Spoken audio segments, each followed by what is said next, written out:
expect is just crowd control, and now a Rise to boot. That Kayn pick does have the opportunity. It does have the chance to find a lane to go towards and actually scale up, get that evolve, and be super relevant. And remember, we've been seeing a lot more Dark Harvest junglers out there, and that's actually been Kayn's strongest point, is that he farms up super quickly, gets onto the map, and if he can nullify the early pressure coming out of Taliyah, then he can go into the Ross Kayn and start really having massive pressure on the top side of the map. It looks like Invictus Gaming take a page out of RNG's book, as they have got some really big zone control and protection to take a front to back with their carries. That Rost to set up AoE, the Urgot, the Tahm Kench to save the back line, but RNG will be the ones trying to flip the fight once again. Sion to charge into the back, Taliyah Wall to split it, that Realm Warp we were talking about. It all comes down to these fights once again. And the big question is always going to be, how does a Kayn fit into IG's composition? We may actually get a chance to see this happen on the Rift. The thing I want you to consider is that if Kayn finds Uzi, if Kayn finds Kai'Sa, you can follow her on that magical journey through the rest of the map. If she ults away, if she ults to your team, you're right there with her. Got the crowd control, got the chance to lock her down. And once again, the coaches navigate their way into mid lane, standing before the trophy. Wait, he touched that Coach trophy? They are talking to each other right now. He's the defending champion coach. He can afford to touch the trophy. All right, that's fair. All right, I give it to him. I give it to him. But if you lose the next game, you can't touch it until the last one. We'll see if it is going to be equalized, as Invictus Gaming laughing and smiling under pressure. Rookie and Jackie Love, they've cracked before under the stage lights. Can they keep their medal today? And it's a big fight for first seed. IG can be happy because they already get to go to World's first or second seed, but there's so much pride on the line. It's good to see smiles from them. It means that their mental is still very strong after that game one. And remember, this is Rookie's first finals. He has not touched that cup in his career. When he came to LPL, and he's been known as the best mid laner since he touched down, and he's been getting MVPs, but not the crown just yet. He wants that touch. He's currently sitting at 100% win rate in finals. He's won every finals that he's been to. And now his first in the LPL. Can Rookie return and retain that victory as we prepare to load onto the Rift? Royal never give up with a 1-game lead.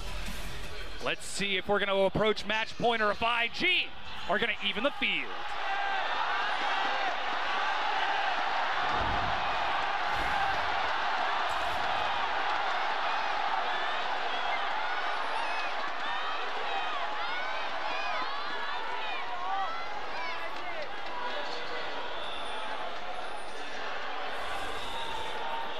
I can only hope that everyone at home can hear just how loud this crowd is here for us in Nanjing, because it is absolutely deafening when they all roar in unison in support of the teams today. And they just don't stop until like first blood happens. I mean, right now, Tame, you gotta be focused. Don't want to mess with the players on the stage because they're gonna hear you.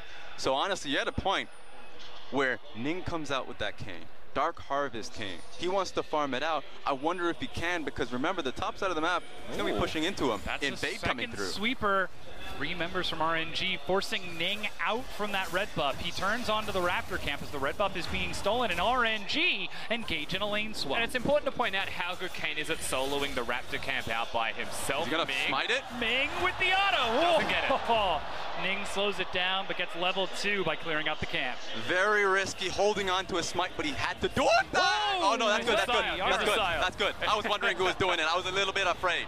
Letmy's going to get the red buff. He's going to deny that vertical jungle away from Ning as well. Remember, that's a vertical jungle, that's a Sion, that's a lane swap that RNG have enacted here that they have put into play. And right back out onto the map, Letmy on this Sion. Now in a very hard lane, has to catch these minions as they are crashing in, and Ning will be spotted trying to make his way to the red. Duke is going to have such a hard time. He wants to be able to take the matchup so he can abuse Letmy, but Letmy having red buff, the glacial augment, if he finds a pick, he's going to go at you, and he has the sustain. They're getting the autos. Baolen taking aggro. I don't think you can down do to this. Half health. Jacula takes a hit. Letmy with the first auto. He's looking for Ning. What are you doing? I don't know, buddy. Oh no, Ning doesn't juggle the aggro correctly, and Letmy comes up huge. The turrets still seem to be ramped up in the damage that it dealt as well. Big mistake coming out of Invictus Gaming. It effectively one-hits Ning, and Let Me is just sitting so pretty. The moment Tom Kench got the tower hit first, and you know what, your jungler wasn't there, you cannot take that dive. Q is already ranked up by Let Me, so it's so disastrous here for Invictus Gaming. Already a 700 gold lead, 3 minutes in after how that shakes out. Karsa well on his way to becoming a strong mage on that Talia. Let Me happy now to absorb this constant push from Jackie Love and Baolan. Take a look at the game time. I want to know when Duke gets that next CS. The second one, when is he going to do it? Because he cannot touch that wave that's constantly hitting his tower. To me, this looks a lot like Invictus Gaming. We're not prepared for a lane swap. And of course, they weren't prepared for it to happen, but prepared to deal with it when it happens. You'll find Duke goes towards bottom lane. Jackie Love also had the teleport, so he could have went top, but the play doesn't happen. RNG, anything you can do, I can do better right now. Already matching it. I mean, Invictus Gaming didn't want to immediately swap with teleport. They could have happened, but they wanted to see if they could dive Let Me first. But that risk did not pay off, and now you're in a situation where Duke has to go. Vamos, get out of here. You can't take the CS any longer. He's up to a measly 5, a paltry 5 CS, level 2, 4 minutes into the game, and forced to make his way back. The ex-world champion is getting shut down by RNG. And think of the consequences here. Duke, if he gets to 20 minutes into the game as a Urgot with no items, going towards what is possibly just carrying, Black Cleaver, what is the benefit? He can't really deal any damage to a tank that's probably not even going to be there, because Let Me's going to be looking for a fight with much more, cheaper builds. So this is great for Let Me, where it's catastrophic for Duke. And it's a 10 CS lead even in the AD carry position, because IG are spending time and resources trying to match their opponents down. So Uzi gets a lead, Duke gets a deficit where Let Me gets a massive lead as well. And across the map here for RNG, barring that middle lane, everything is going to plan. We do have to talk about that middle lane. Xiaohu versus Rookie. This is the champion that Rookie has made an absolute name on himself for.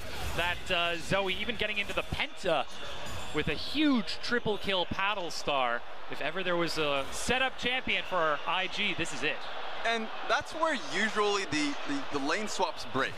When I was coaching, a lot of it was in the days of the lane swap. And if you are in a really bad position, the jungler would look mid, try and open the matchup so they can set up for a side lane play and break up these lane swap situations. Issue is, you're on a Kane.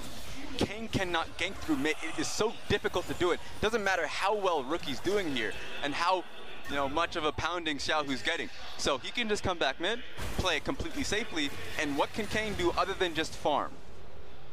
Looking never for a place that Kane wants to be. Yeah, looking for that Dark Harvest as level 6 for Let Me against level 3 for Duke. Let Me just being a bully, walking under the turret, doesn't harass, doesn't take the trade as Ning is scrambling to keep pace with Karsa. And it's just so daunting here. Duke has to take that wave. Ning has to be there. If he's not there and they have a whiff that Karsa's going to be looking for a dive top lane, that's it for Duke. Ooh. That's lights out. He needed to take that wave. He got the experience. Even cancels the recall in middle lane, Karsa. Very smart coming out of the jungler of RNG. That denies a lot of minions into the hands of Rookie. Xiaohu just walks back to lane. Note that no mid laner has teleport. So the time that it's going to take him to walk there, that's pretty much a cleared wave for Ryze. That's also a level 6 Ryze who has just shopped that can leave his lane and now has that added ability. So RNG playing smart, knowing full well that if they unlock their mid laner, they can dive. That semi-global composition has so much mobility. If they ever want to take a fight, they can find it. As Ning will finally finish off his red buff. Still not quite level 6, rushing as close as he can, but Karsa level 5. And when you're in a split side lane right now, you can get a gank here. Here we go. He's been spotted. Ooh, a heal allows Baolan to sidestep. Threaded volley forces Jackie Love back. There we go. I mean, nice that they were able to get out of that situation. It would have been incredibly unfortunate because that would have been an Infernal Dragon as well. That's how much is on the line in the bot lane. Yep. That being said, here's the issue. Ning wants to get to Rast. How is he going to do that? Skirmish up. You're being traded up on sides. This is actually the first time that the lanes have met, so you can't really look for it. It's going to be rough for him. And when you really think about it, Ning's only viable target for Rust is Let Me.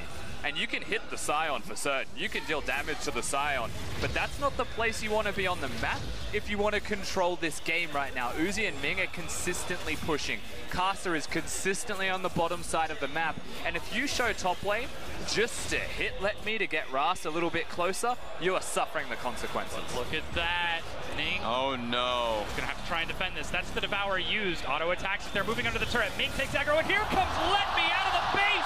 Didn't even see him disappear, but it's 2 kills to RNG. But they heard the calls, and that's it. The 2-2 train riding right up board, and that was the killing blow on a Jackie Love. Very good stuff here from RNG, following with what was an early lead into an early snowball. That's the first turret blood as well that'll go solo to Uzi. That's 600 gold into his pockets. 2 kills for Let Me, and there is not a chance that Duke can actually deal with that Scion. This has gone from bad to worse because RNG, you can't give them leads like this. I mean, you can see the gold difference. It's 800, nearly 900 gold lead for Uzi as a result of that, even in mid, but a 300 gold lead for Karsa, and Let Me in the top lane is 1,200 gold ahead of Duke, who's still level 5 to Let Me's level 7. Finally, he ticks over to 6. Okay. Now he can finally execute someone, if he can ever get into a position to do so. But the matchup has completely changed. The damage, oh my goodness, speaking of damage, Xiaohu, please get out of there. Yeah, he doesn't go towards Merc Treads or a Nullifying Orb by any means. Or Nullifying Orb, Null Magic Mantle. He goes towards another Mana Crystal, so he's actually very fragile in that middle lane. Of course, Cleanse and Flash available, so he won't die. But you can see Rookie has got control. That is the one place for IG where there is control. And it could give direction to what Invictus Gaming's next plan is. If you can hit another Sleepy Trouble Bubble, you have a Tom Kench that's trying to find an out of this lane. He can look for a situation around mid, send Jackie Love there as well so he can get the Enchanted Crystal Arrow, sends a dive for Ning as well. I love that option. Just needs to have some freedom in the bottom side of the map. Now Rookie with push in the mid lane. See Xiaohu go missing, but no. Duke is going top. IG looking for a dive bottom. Battlestar is ready. Ming takes the hit. Uzi still firing. Arrow onto the front line. Ming is blocking as much as he can. He finally goes down. Uzi 1v4, dodges one, but gets picked up by Ning out of the back, and IG successfully find 2 kills. And that's the interaction we're talking about earlier. Kane can very easily follow this. Teleport's coming in. RNG. Going in. He's unstoppable. It's not nap time for him. Jackie Love is running away with the Bowland with the save. Ning finally drops as Rookie over the wall chases Karsa and locks him down. Another Realm Warp gets Xiaohu in there. He drops down the kill onto Jackie Love and follows up with a double onto Bowland. RNG traded back. Pure chaos, but it's RNG with the flank. The run coming in and being able to just demolish Jackie Love and Bowland. They had no way out. Again, RNG are the ones controlling the chaos in this game number 2, so they are the ones set to succeed. Camera pans to top lane, and notice there's only 6 CS between top laners now, so credit to Duke, but Let Me's winning the game everywhere else on the map, so there's nothing that Duke could really do to affect this. I think he had teleport available this whole time, however, and chooses not to come in. But the best thing about this dive is you have Kane level 6, so if he gets tower aggro, you can use your ultimate. Same with Tom Kench, that is of course just really tanky, but can save whoever needs to be saved. That being said, they took so much damage, so the teleport coming in through from Scion was detrimental to Invictus Gaming. Not spotted until the last possible second. Rookie has the ability to sidestep, but the remaining 3 members of IG do not. Pinned against the wall, they go down like fish in a barrel as RNG collapse. And Rookie is trying his absolute hardest for certain. And note that Duke did still have teleport through all of that. And I feel like there is a world where he came in, maybe even for the dive, as it happened in the bottom lane. He was looking for Let Me to stop his teleport, but there was a long period of time where he was able to react. Chooses not to, so he still has got the teleport up. That is an advantage that IG now have for themselves if they choose to make a play. And we have to differentiate in how RNG took their advantage by diving bottom. They followed it up with the turret. When ING took their advantage by diving bottom, they followed it up by losing a secondary team fight against Royal Never Give Up. Now RNG are moving their attention top with Rift Herald, and still the momentum is building for this snowball composition. Yeah, RNG right now with their comp have to be feeling so confident, knowing that they've gotten to a position where Uzi moving towards the Storm Razor is only going to get worse for Invictus Gaming because the damage is starting to ramp up. Uzi's got that rise to output magic damage, so happy to go for the crit build Kai'Sa instead. Now they saw teleport top from Jackie Love, and Infernal Dragon is picked up by RNG, and the next one, another Infernal. And I think looking forwards for RNG, their next big power play is to use that Rift Turret in the middle lane and just break that one open. Rookie does seem to be the last bastion of hope for Invictus Gaming right now, and that does mean that if you put your focus towards that area, find an opportunity to get in there and break the turret down, he is in a less safe space, and it is harder for him to rotate to fights in the first place. And it just empowers the Rise as well. You just open up mid lane. That being said, Karsa is going to be the one that's getting opened up looking on. for an assassination. Karsa so low. Ning finds the solo kill. Flashes over the wall. Trying to go one-on-one against Xiaohu as Xiaohu picks up red. And Ning just gets in and out. Super well played, just hunting towards the red buff. Ning is finding something out of nothing. The fact that he gets that solo kill in the first place, Talia going down, Karsa being on the red buff side, being on the bottom side of the map as well, does mean that he was looking towards mid lane potentially, while RNG were diffusing the top side of the map. So that does actually buy so much time for Invictus Gaming overall. And he gets the evolve. That must have been the difference. Wait a second. He's gone for the wizard build. I have no idea what that's very well be the AD. I don't remember because of the skin, but he's got a Yeah. wizard's hat, so I think it is the assassin build. Yeah. Oh boy, Ning trying to go for the high damage. Remember, it was the same style for IG in game one. If they can kill Uzi, they win the fight because of so many damage threats from IG's side, and RNG just need to keep him alive. Yeah, but it is. Ning. Wow. So they have no tanks directly in that composition. It's a Black Cleaver for the Urgot. It's a Tahm Kench that builds Zeeks, usually we've been seeing lately. So he has a single tank item, but it's not a dedicated tanking role, it's defensive. They have, once again, they've supplemented what was the Akali in game number 1 for a Kayn in game number 2 to take someone down immediately. Arrow catches Ming. Karsa sets up the counterplay as Ning goes in and gets knocked up immediately. Flung. Baolan gets the save, but Ming goes down. Let me dives it, but that's 5 members of IG hugging the turret. It's Duke going in. He found Xiaohu, pulls him forward. Got him. The execution and finds another one. It's 1 for 2 in favor of IG. In and out. Sure, Ning goes down, but Baolan being able to save him out and playing this longer fight is working out well for Invictus Gaming. Very surprised Duke went for the flash play there as well, but he's able to net himself Xiaohu, the Fear Beyond Death, locking him down. IG, they have weathered this storm considering how the early game has gone. Not so bad at all. Only 1,000 gold down, but that's the recall being used by IG. Rift Herald pop mid as Karsa shoves the wave as quick as he can. Abyssal Voyage to try and get Rookie there a little bit faster, but Shelly is going to charge. There's nothing they can do to stop it, but they will be able to defend the turret. IG hold their ground, though Uzi delays his recall to end up taking top. Yeah, Uzi taking top lane. In fact, opening both outer turrets in the side lanes is going to be crucial. Helps out the Rise in Kai'Sa so much at being able to isolate the side laners. Duke needs those towers open if he wants to be able to split push. It's not going to be an option if you have those people really eyeing you with great defensive boards. And do note that it is the cleanse on Rise in the middle lane, so he's not going to be teleporting everywhere. It's not going to be a 1-3-1 or what RNG do, which is their 3-2-0 assignments as well. That potential is, it's there to a degree. The Rise ultimate doesn't cover full lanes in distance, so not as safe for him, and there's a chance that whilst they can go for side lane and for split push, that Rise will just group up with the team. Xiaohu has his flash, so he can look for a flash rune prison if RNG wanted to try to hunt down a pick, but Rookie is just landing bubble after bubble. Here comes Karsa, there we go, the chase down, he flashes away with a late cleanse auto attack, and Rookie set to escape, but Uzi finds the kill. Stopwatch, Duke landed the Fear Beyond Death, Ning tries to get it, and that's Uzi finding another kill, manages to chomp down onto Karsa in the meanwhile. Oh my goodness, getting the kill before you can ulti. Both Rookie and Ning down so quickly. Yeah, the stopwatch buys a whole lot of time. The turret falls down, the Rift Herald sets it up, RNG knock it down later because they're able to group up constantly. And IG, whilst it looked good from Rookie, he wins the trade. He has to step up to win that trade, and that's where Talia just finds the opportunity, presents itself, and he comes in to capitalize. And that's the semi-global composition from RNG in action. Karsa with the Weaver's Wall, Uzi with the Killer Instinct if he wanted to try and chase it down. The only thing we were missing was Letney. Freight training his way down, and speak of the devil himself.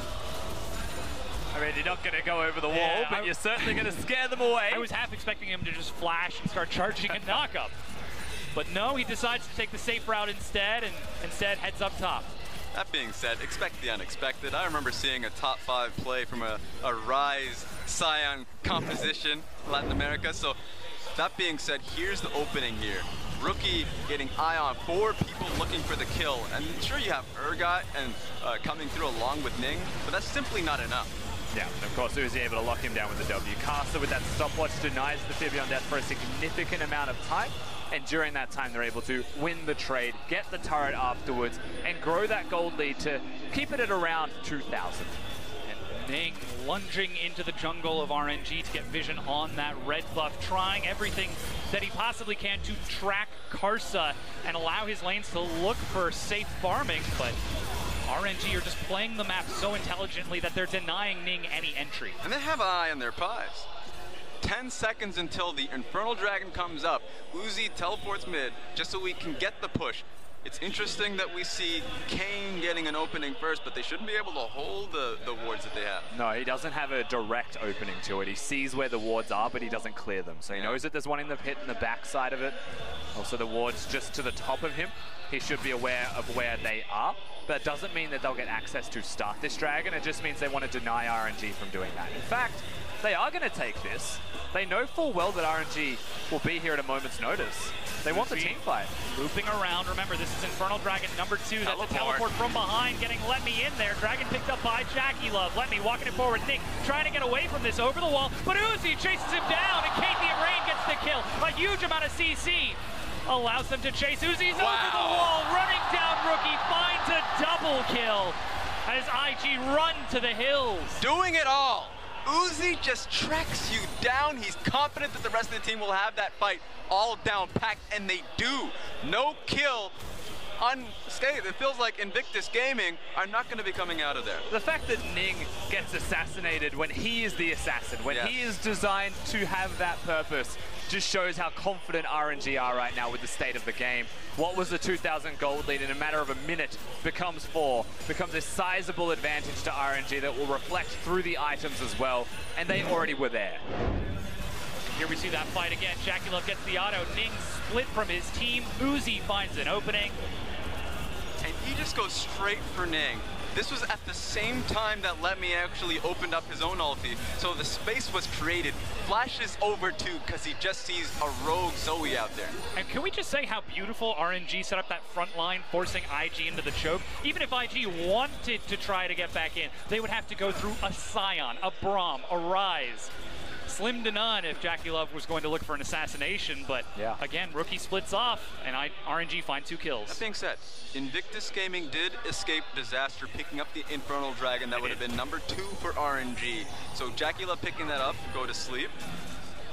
All right, there we have it. It's great for Invictus Gaming because they still have an opening when the fight now centers around Baron. And what we just saw on the screen was the fan vote, as 71% of fans are voting for RNG to take this game.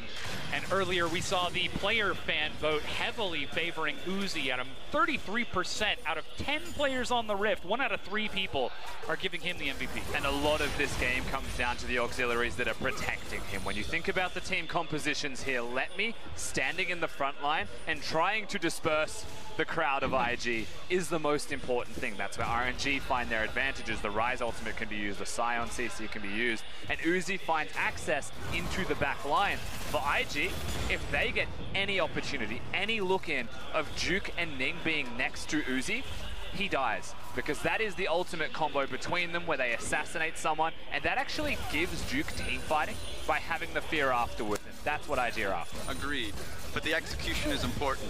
Uzi now having his 3 items, say the Rage Blade, Storm Razors, QSS, and Berserker's Greaves, means that he gets access to 2 of his evolutions, Q and E. If he can use his E at a perfect timing, Ning gets completely shut out. The windows are not there for him to use his ultimate on top of Uzi's head.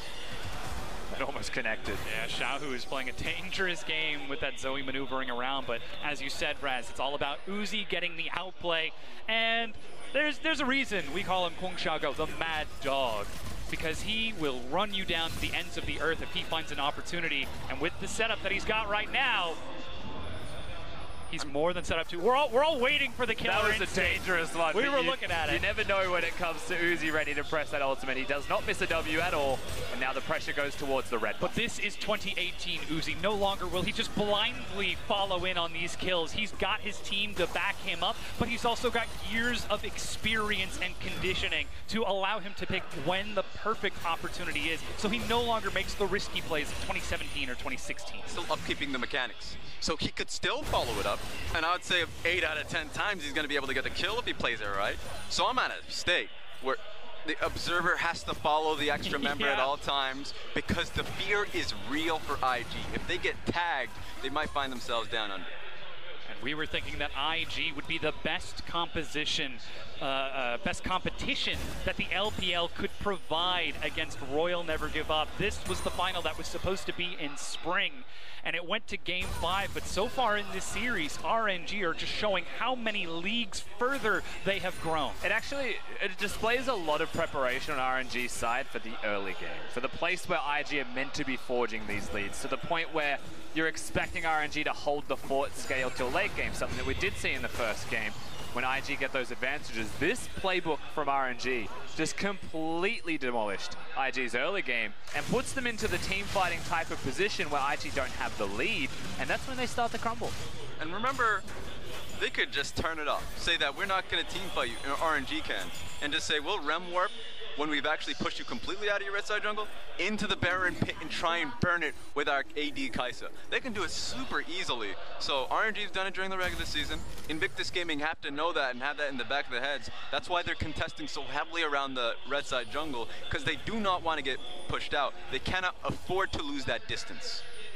They're just trying to maintain vision over that Baron, but 4,000 gold down is giving a pretty hefty advantage to RNG. 2 items in the mid lane, 2.5, looking at 3 for Uzi in the bottom lane, but now Karsa perhaps feeling himself a play as Let Me sitting back in base with his teleport right off cooldown. Yeah, we're ready to have some games around this middle lane. Definitely a place where RNG and IG, once again, if they control it, access to the Baron. And the mid lane is what really decided the last time IG and RNG faced off week 8 of the regular season. It was Rookie on the rise, flashing over the wall, getting the kill onto Ming. That's a big flank. Yeah, he's just looking for it. So RNG, they're looking in the middle lane. Ning, you can see him on the bottom side, is looking for them when they go to the Dragon. If he can get a flank off at all, that's where the assassinations come across. Think back to Karsa's Lee Sin in game number 1. From a point where they were in a deficit. If you find the backline access, and he is looking, but remember, RNG, they've pinged exactly where he is even though they don't have vision. They are aware. Uzi's back to base. He's got teleport to get right back in, but that's a very forward ward. Goes to the turret instead to take it safe as he's finished off his runes and races to catch up. But Dragon is up and IG are in position. That's the 3rd Dragon, so they both have to fight for it to see if they can get the 2nd one. Minghawk's over the wall. Now he's been spotted. He's got the smite ready as Dragon resets. Oh no, he's Paddle isolated. Stars from Rookie. That's the play of the Ruin King. Jackie Love is the target. Balan with the save, but a Realm Warp gets them in. No! They've left Uzi behind. They need to save it, but Let Me is able to get there and keep him safe. Ning forced to use the ultimate as it's melee in the front. Uzi goes back in and runs it down. Let Me keeps him alive, and though 3 members of RNG are dead, the core of the composition is still alive. Uzi is firing away. They lost track of him. The moment the Rise ulti came in, they're trying to figure out who followed who. Flash of Cathian Rain. He is doing so well this game, popping off of the team fights, and that's a 2nd Infernal Dragon for RNG. You can tell he wants the trophy. RNG with the team fight victory looked a little bit confusing at the start based off the Rise ulti, but everything works out in the end for Royal Never Give Up. Now they have control with 2 Infernals. You see the scuttle taken, top lane cleared. Baron is where they set up next. It's so hard in those mucky team fights when the Rise ultimate goes through, trying to figure out what's the point of the fight. Invictus Gaming thought it was just trying to stick on top of Jackie Love. There we go. That was the Abyssal Voyage to get the bottom lane of IG onto Let Me, and they lock it down. Balan with the kill secure. Oh, don't get me down now. Uh-oh. He's got to be able to protect Jackie Love. He's running as fast as he can. Run, Jackie Love. Gets away with his life, though the turret is broken.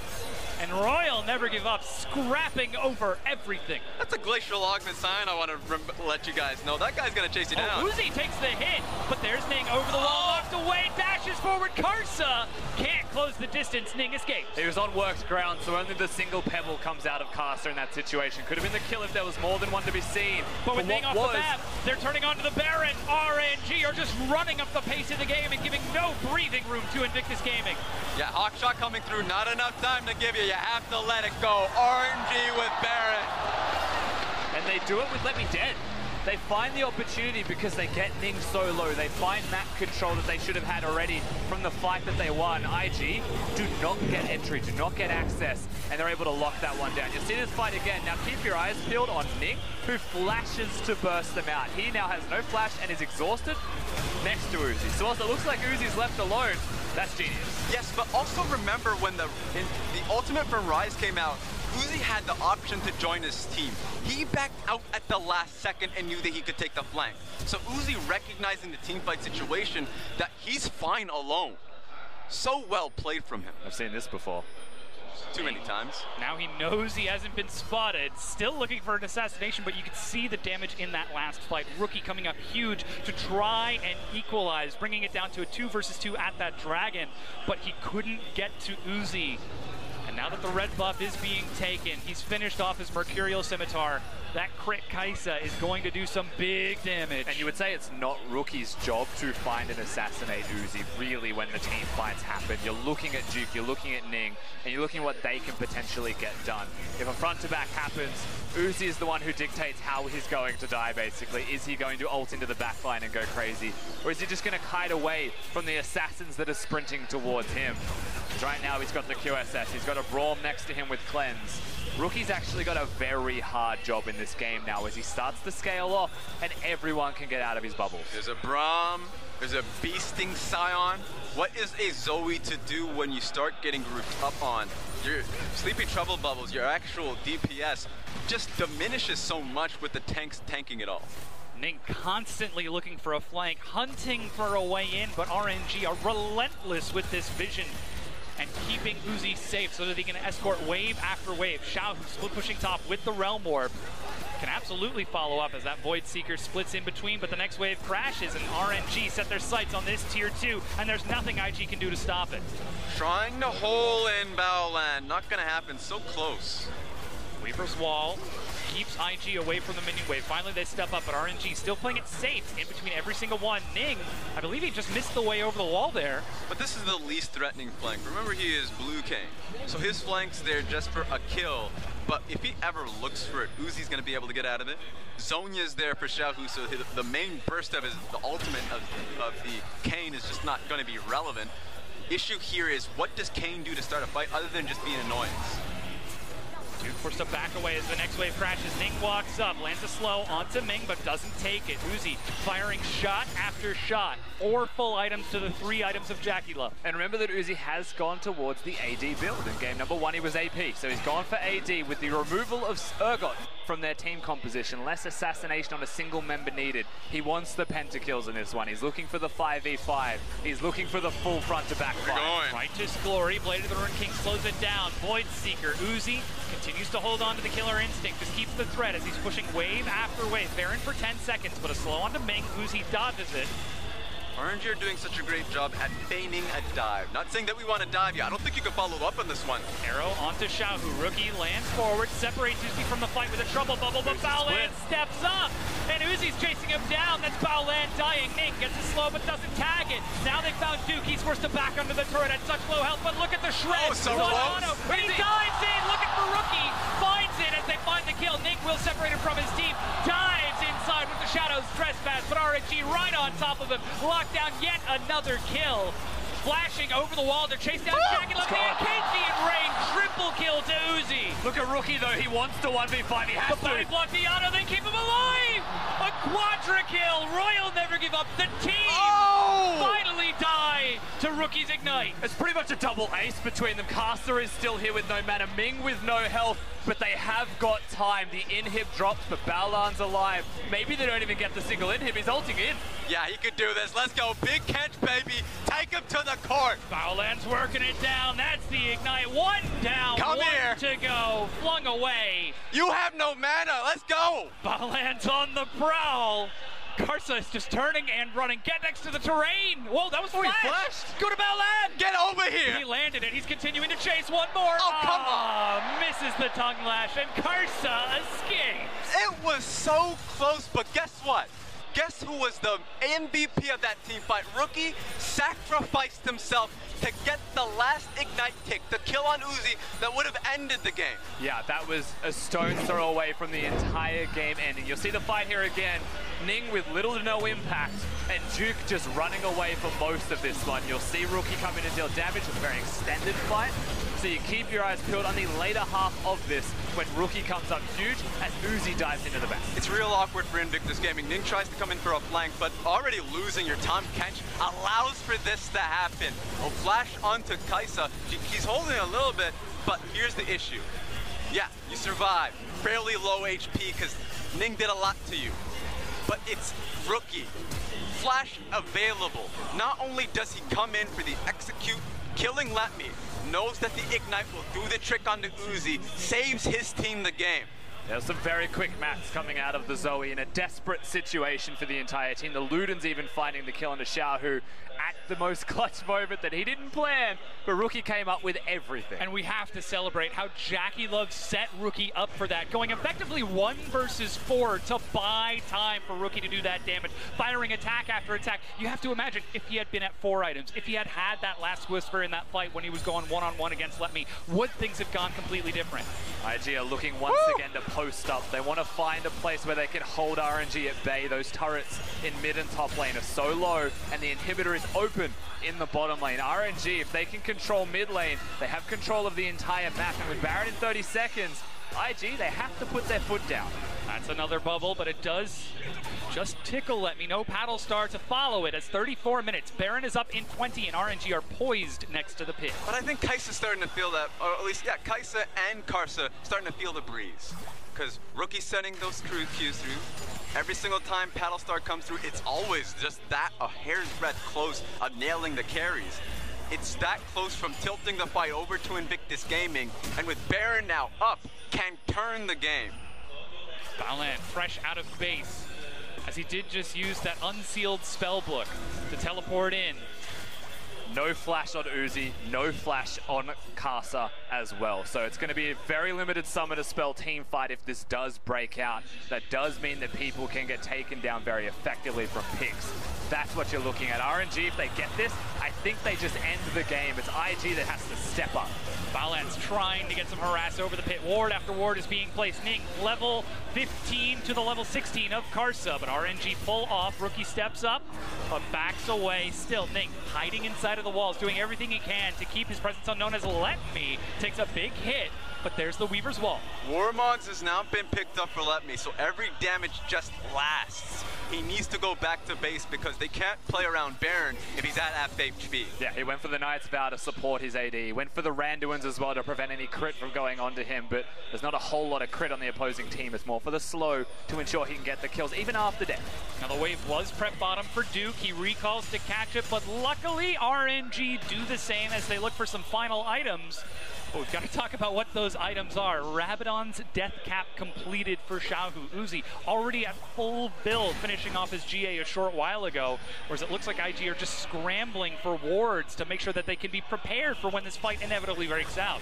Yeah, Invictus Gaming just need the Sleepy Trouble bubbles. That's the one win condition they can look towards. If you can get it onto Uzi or Karsa, the very fragile carries, that's the way you win it. But there are so many threats from RNG that any real even team fight, you lose it. The thing is, it has to be multi-layered. If a bubble gets a cleanse out, that's when an Ash Arrow can follow, because that is the only way that they get into this team fight. Baron once again started and cancelled. Bubble onto the front of the pit. Ming walks up. He's managed to find Duke and Baolan. No flash on Baolan. He's dead. Duke turns and runs as the Rise ulti. Trouble goes in. They're chasing. They're forcing the fight, and it's absolute chaos as they dive in. They manage to find Uzi, but he's got the GA. No Karsa survives. survives. Rookie gets the damage off the wall. Ning turns and runs. And Jackie Love doing damage against Levy, but Rookie finds one. Uzi chases it down and finds himself a double. As RNG just split Invictus Gaming to pieces and chase it down. Hammer down to Let Me. And when the Rise ultimate went through, exhaust on Jackie Love's head so he cannot participate. Invictus Gaming get wiped. And they're just going to push for the base now. The inhib will fall. They're going to pick one lane. They're going to stick with it all the time in the world to end this game and send us to a match point. RNG turning on to the Nexus. Respawn timers are not enough. And we could be witnessing something great as Royal Never Give Up. The defending champions are on match point for what could be the golden year. We've seen the 15-minute game complete stomp against TOP. They went up against Rogue Warriors and blew them away. We still didn't expect them to do the exact same thing to Invictus Gaming. This is rough out here. Now the big thing you have to consider coming into this, it's 2-0, yes, RNG have the advantage. I am surprised that Invictus Gaming made it to 35 minutes with how that game started. That was a desperate game for them to even stay in it. And RNG, they played them for the fools, they got the victory, they deserved the win. Uzi with a massive performance, you can see his damage dealt. IG still have fight in their system. And coming into that third game, if they can correct the wrongs of the early game, there's a chance they bring it back. It's funny, even getting into this game, you heard it from Shahu. The two different styles of RNG, not just the team fighting, people think of them as a brute force team, the macro as well. For them to get such a incredible early game lead by that lane swap, insane, and the world must be watching because that was just so well played. I mean, the world all has to have its eyes on this game because it will determine the first LPL seed to attend Worlds. And Royal Never Give Up, we were saying IG would be the best competition to provide a challenge. Yes. If Royal Never Give Up, 3-0, clean sweep, the best competition the world can provide, we've got to start to wonder what is next for this team. Can anyone bring them down? Yeah, it's just a scary prospect to consider for RNG. They are on a roll right now, and I don't know if anyone can stop them, but if anyone can, it has to be Invictus Gaming in the next game. Yeah, well, we'll have to find out if they can. It's time for our analysts to break down that game 2 RNG win. Thanks, guys. Great cast. And, well, we got what we wanted, but I can't help but say not like this. You know, we come into the second draft, we look at the mid lane, and it's like, hey, we got a carry in the mid lane from Rookie. But then we look at the jungle, and it's like, not you too. Don't. No, don't. And then we look at the draft right here, and just fell apart coming out of that early game from RNG. Now, the first thing that you do need to take notice is that Ning is known as a Kane player. He was the first one in the LPL to bring it up. I think he might have been the first one to bring it into competitive just because of when the LPL does start playing. And so it is a signature pick for him. That said, that did nothing. That was basically a 4v5 that entire game, but the theory made sense. All right, so I have to go through why this happened. Invictus Gaming, they have 3 pushing lanes in the early game. They're looking at the main carries to be the jungle and mid. They can do anything in the opponent jungles. And RNG, they're really smart. They read the situation and they do the lane swap. They put Invictus Gaming so far behind. At this point in time, Ning cannot still have the mentality that he's going to go for Assassin Kane and think that he's going to go big DPS because he's not going into the enemy jungle anymore. He's not even going past the river. Yeah. You need to go the team fight and the Ross route. And that's one of the big mistakes. But then again, we still have to go back to the main point. RNG, the reason why they did the lane swap was because Invictus Gaming, they had no other win condition rather than dominant lane. They don't have team fighting comps, and they don't have split push. So it's all about the laning phase for Invictus Gaming, and if RNG can just put that into a 50-50 for the early game, they're so far ahead. Which means that the playstyles that we set up all the way at the beginning of the day are staying true all the way through it. The fact of the matter is that this is a ticking clock, and both games have been tick-tock for Invictus Gaming. They ran out of time. They got run over. Fact of the matter, they can't team fight. So throw this out. Start playing those side lanes. Start going back to different picks. I'm not really liking the Urgot for Duke or the Shy. I don't think that was necessarily Duke's fault. He did have some good plays on it, but ultimately I want something like the Jace. Like, I think you need to gamble it all and actually have more threat or a different type of play style, because I can't do this against RNG. Yeah, it's not bad, but you need more to come from this roster, and it's 2 games in a row where both your strategies have fallen short. And again, on the opposite side, you have RNG. Every time they execute a strategy, it works out perfectly. If we take a look at this early game coming in from them, so smart to shut them down in the early game, having the Scion move to the red buff, take this one away, go back to base, and eliminate the vertical jungling coming in from Ning. And the big thing is that RNG actually start the chain first. So they actually deny Duke before he hits level 2, but around this tower dive, Letme's already level 2. He gets the extra experience, extra HP, and skill. And again, credit where credit's due. That was very smart from RNG. But what the hell was Ning thinking right there? Like, completely desynced as, like, Tom Kinch is walking. He's like, I got the tank, man. That's fine. Ning's like, tank right now, got it. And just gives away first blood for free. Yeah, it was a sloppy game across the board coming in from Ning. The committal to go for full AD Kane after that point as well, even being on the back foot. And you're right, like the Urgot, it didn't do anything wrong, but it fell very far behind coming out of that lane swap. That was a level 2 Urgot just waddling around when you've got like a level 6 Scion running him down. I mean, that was just a feel bad for Duke. There's nothing more he could have done. His jungler effectively got shut down. The game was thrown away from him. And again, he still had good plays trying to come back into some of those, you know, early to mid-game team fights. It just, that was never going to be IG's win condition. We saw that, like, IG are down in the lane phase. They were supposed to dominate the lane phase for this comp to work. Now that they haven't, it's simply a matter of time before RNG close out. Yeah, I mean, they called it out on cast of weathered the storm, but weathered to what? It's still the apocalypse for you. You know, you're still going to lose when the game goes on. Exactly. If we take a look how the bottom lane dives, when I actually really like what Invictus Gaming did. They actually tried to make something happen on the bottom side, but there was no plan B. There was no exit strategy. And RNG, they had a way just to put them in the mousetrap.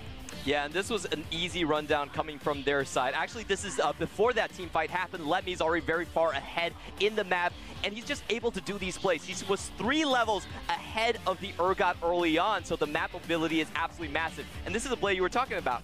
And this actually makes sense. Again, you look at the map, you're like, okay, this is a great call from Invictus Gaming. They feel that RNG are committing elsewhere on the map, that they have an easy dive. And who expects RNG to double down like this and for Letme to come up so huge, as well as Xiaohu chasing on the back half? And this is why you cannot give Rise over towards RNG. They're so good at these semi-global opportunities. Hey, EDG might be out of the playoffs, but every team in the LPL has a bit of EDG right now. And it's not even just about the Rise. Constantly look for map mobility in all of RNG's compositions. They run things like the Tom Kinch, which is why Invictus Gaming, not only are they trying to protect Jackie Love by picking it away, but ultimately, if you give that to Ming, how they can dissect the map with that semi-global ultimate is disgusting to watch. Tom Kinch, Rise, Talia, Sion, these types of picks, you just get beautiful performance from RNG across lanes. Yeah, and it's from every single role, whereas we look at Invictus Gaming, it seems like, all right, now it's my time to shine. It's like 1 by 1 or maybe 2 by 2, but they're constantly with that one hand behind their back. It doesn't feel like they're all firing on all cylinders. Yeah, Invictus Gaming, I don't think they're flexible enough to take it to RNG. RNG right now, they're showing a lot of different styles, and also the execution level is so much more higher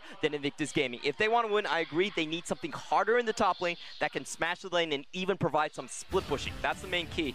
Now here's the thing, I don't want to put any sort of flame, but I do want to put a name to it, because I don't think it's fair to just say IG can't make this count, because Rookie is playing like a god right now. He's trying his little hardest to try to hold the fort. He goes crazy popping off on the Zoe play to make sure that RNG don't just end it right here, but for me, it's Ning. Yeah, it's easy to point figures at that game just because of the Kane and the brilliant lane swap that came through, but even if you look at Ning statistically, #1 in solo deaths from the junglers, #1 in damage taken, he's ranked pretty middle of the pack or mediocre in terms of his counter jungling as well as his own jungle. Statistically, Ning isn't relevant. And in team fights, I don't think he's doing his job regardless of what the pick is. I just feel like right now he's being completely outclassed on the map, and this is really starting from the jungle and snowballing into everything else. So what does the Frostgurin trademark Invictus Gaming composition look like? Is it carry top lane, carry mid lane, tank in the jungle? I think it needs to be the Zac. I think RNG actually have a good target on understanding a champion that works really well for Ning, because ultimately, Zac can go in and he's got a passive that says, I went in, I tanked, I died, guess what, I'm still alive. It kind of band-aids a lot of his problems, but still allows Invictus Gaming to have that trigger to be aggressive. Camille and Zac are his go-tos, and now that he's been exposed, it doesn't seem like he has anything else to compete with Karsa. It's so telling that RNG are continuing their triple ban strategy over towards Ning on that side. I don't really think the Ning is the answer. The Zac is the answer, because it gets bullied out so hard by the Trundle coming in from Karsa. But like you said, you need to look for another win condition rather than win lane. RNG, they're no slouches in their early game. They might play slow, but their individual performances are actually very, very high. So you can't expect to win lane every time. I think that's the main pitfall that Invictus Gaming are falling into right now. I mean, the problem is you're getting the Mad Dogs to come out of the gate, so he's not even breaking a sweat. He just gets to farm all the way through the early game and then smash people in team fights. He's going to take out a man off the match, and he's larger than life. life right now. Look at him. But here's now the real question. It's 2-0 up. RNG possibly looking at the 3-0. Do you pull MLXG and Abel? Do you put in Zatai? Do you mix up the roster just to put salt in the wound? He hands Abel the revolver and it's like, you take the shot. Is this how this is going to end? I have prepared them. Yeah, it's like, how bad does that feel if you're Invictus Gaming? Because every time you fought the final hurdle, and right here, it's just like RNG might be toying with their food. Yeah, I really don't think Abel comes up. It could happen. They did it in the previous two series to give them experience. Comes up? No, you give it a statement that. You give it a statement that. Oh, look, MLXG, he's not the best jungler on the team, but he is my favorite player. And I do want to see him play, but not here, not now. Don't we all? I will say this. It was Karsa that actually got to carry the trophy back in from spring to the start of summer, and Karsa didn't get an opportunity to shine in the previous final. It was MLXG that stayed true. So I actually agree with you. I would expect that Karsa would stay just to have that opportunity. He carried the trophy in, let him carry it out. You need to have him get his turn on, because he only played one game in the spring finals, and the rest of it with MLXG. This is Karsa's turn to shine. Yeah, frankly, it doesn't seem like RNG are going to break a sweat through this entire final. We are going to take a short break, but as we go, we're going to take a look at one of the 7th anniversary performances we had yesterday. Let's take a look.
小虎这个选手对我来说是很权威的一个选手嘛，因为他不管什么方面的就是实力都很丰富，不管对线，不管团战，不管支援，就所有的方面都特别顶级的选手嘛。但是我不觉得我不如他，就我也能做到这些事情，所以希望这一次跟他对战的时候，我的实力爆出来的话，应该更好一点吧。I mean, Rookie's been trying his little harder. He's been trying as hard as possible to try and make this happen, but it seems like he's just playing up against everybody in the game right now. And talking about this, this is Rookie's redemption. Unfortunately, we're going to have 2 winners on the Rift, but can we actually still have Rookie's redemption story come to its completion? You got to feel for the man. Game 1, he picks the Lulu. Game 2, he gets lane swapped on, so it means no early game for him to actually play. He hasn't even put his foot in the water so far. Game 3, I feel like there's a chance, but he has to knock down the Rise. I think that's the big pick we all want to see him go towards. It's also a takeaway from RNG. I mean, it has to be where he puts his stand. Otherwise, he goes home early today, and we're out early for dinner, boys. Yeah, I mean, it's been just over an hour worth of game time. Yeah, he's hardly had any game time whatsoever, so it will be important to see what comes out of Rookie. But we're looking at how the teams are doing coming into this next game. We're going to have Red Side RNG, and then we're also going to have the Shy come back into the top lane here for Invictus Gaming. And I know that we want to grab hold of the Shy, but before we do that, we have to talk about how RNG, no subs. MLXG's not coming in, Abel's not coming in, Zatai's not coming in. So they are staying with this strong starting 5, the MSI 5, and carrying it all the way through the finals. And then we go back towards, if they close out here, if they look towards Worlds, is this the same starting 5 that the other teams globally need to start taking notes on?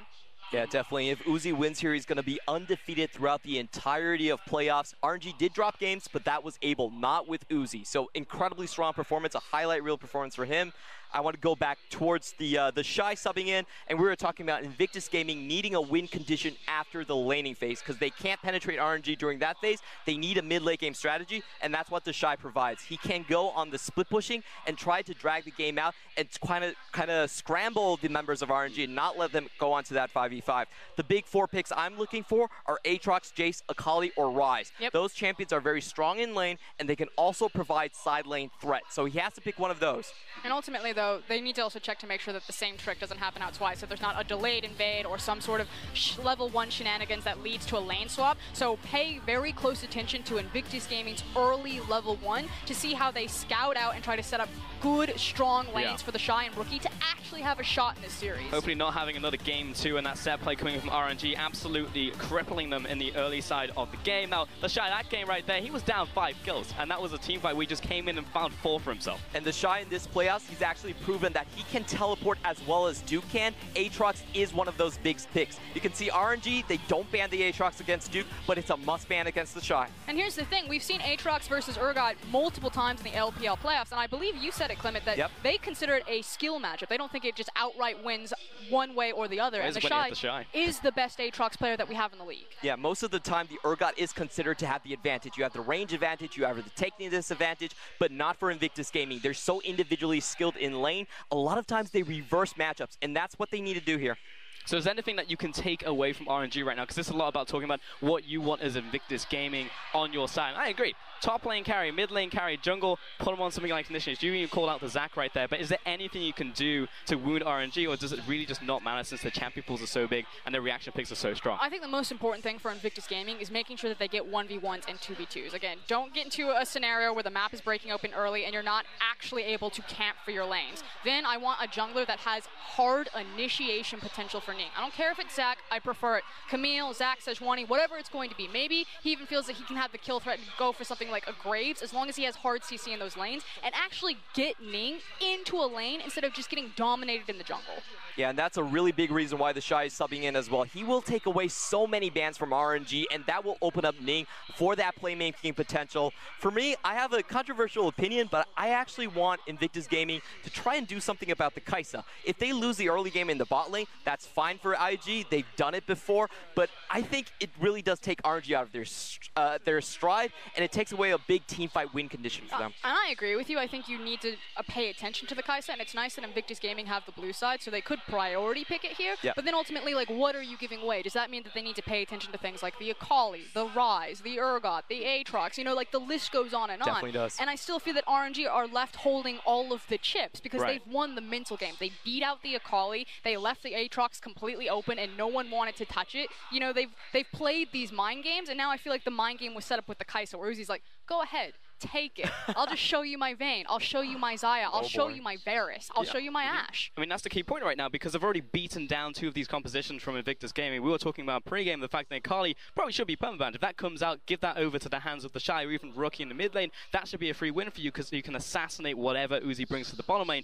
Didn't really happen. And then in those next game, we see Urgot, and that's all you can really bring to the table. So coming in now, it's like, really, what else do you have left in the tank here in Invictus Gaming, other than just going pure comfort picks? And that's the scary thing about RNG. They actually have not shown their hand so far in the draft. We talked about Ryze priority, Kai'Sa priority. That's what has been happening throughout this entire series. That's what's been happening in Rogue Wars and TOP as well. So going forward into Worlds, RNG are basically, they've shown nothing. People don't have good scouting information on what their specialty picks could be. They've seen this one comp, and that's all. Now, Clement, are you going to change your prediction, right? I'm going to give you another chance. I'm going to give the Razzleplasm. So you're going to call it 3-0 now to RNG? Because right now, it looks like it's going to be the case. I have to. I'm sorry I had a lot of faith in Rookie and the Shy, but it looks like a 3-0. Congratulations, you've come to the dark side. And that's what we want to see out from our analyst heads. We're going to send it over to the casters to get us into game.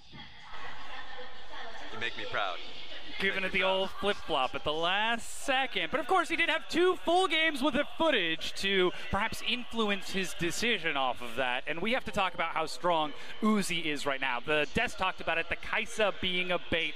JackeyLove is playing up in these team fights. He just needs someone to stand in front of him so that he can actually go toe-to-toe against Uzi. You have to think about it like this. In game number 1, JackeyLove made a single mistake, and that was it. Against Uzi, against the best AD carry in the world, you make a single mistake, he can capitalize on top of you, no problems at all. And it means that coming into this 3rd game, you need to see picture perfect from them. You need to see it start in the draft phase, but they also need to execute past that. That's a big one, picture perfect. Because Invictus Gaming in one of these games had a gold lead. It was in game 1 where it looked like they were actually doing quite well in the laning phase, but it doesn't matter if you make that one mistake. So from Invictus Gaming, they bring in the Shy.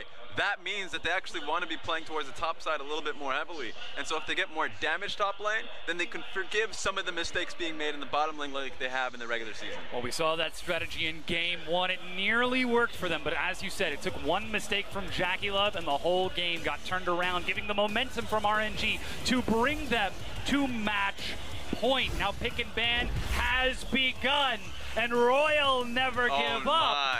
They set the trap, and IG are about to fall right into it. It's Invictus Gaming picking up the Kai'Sa this time round.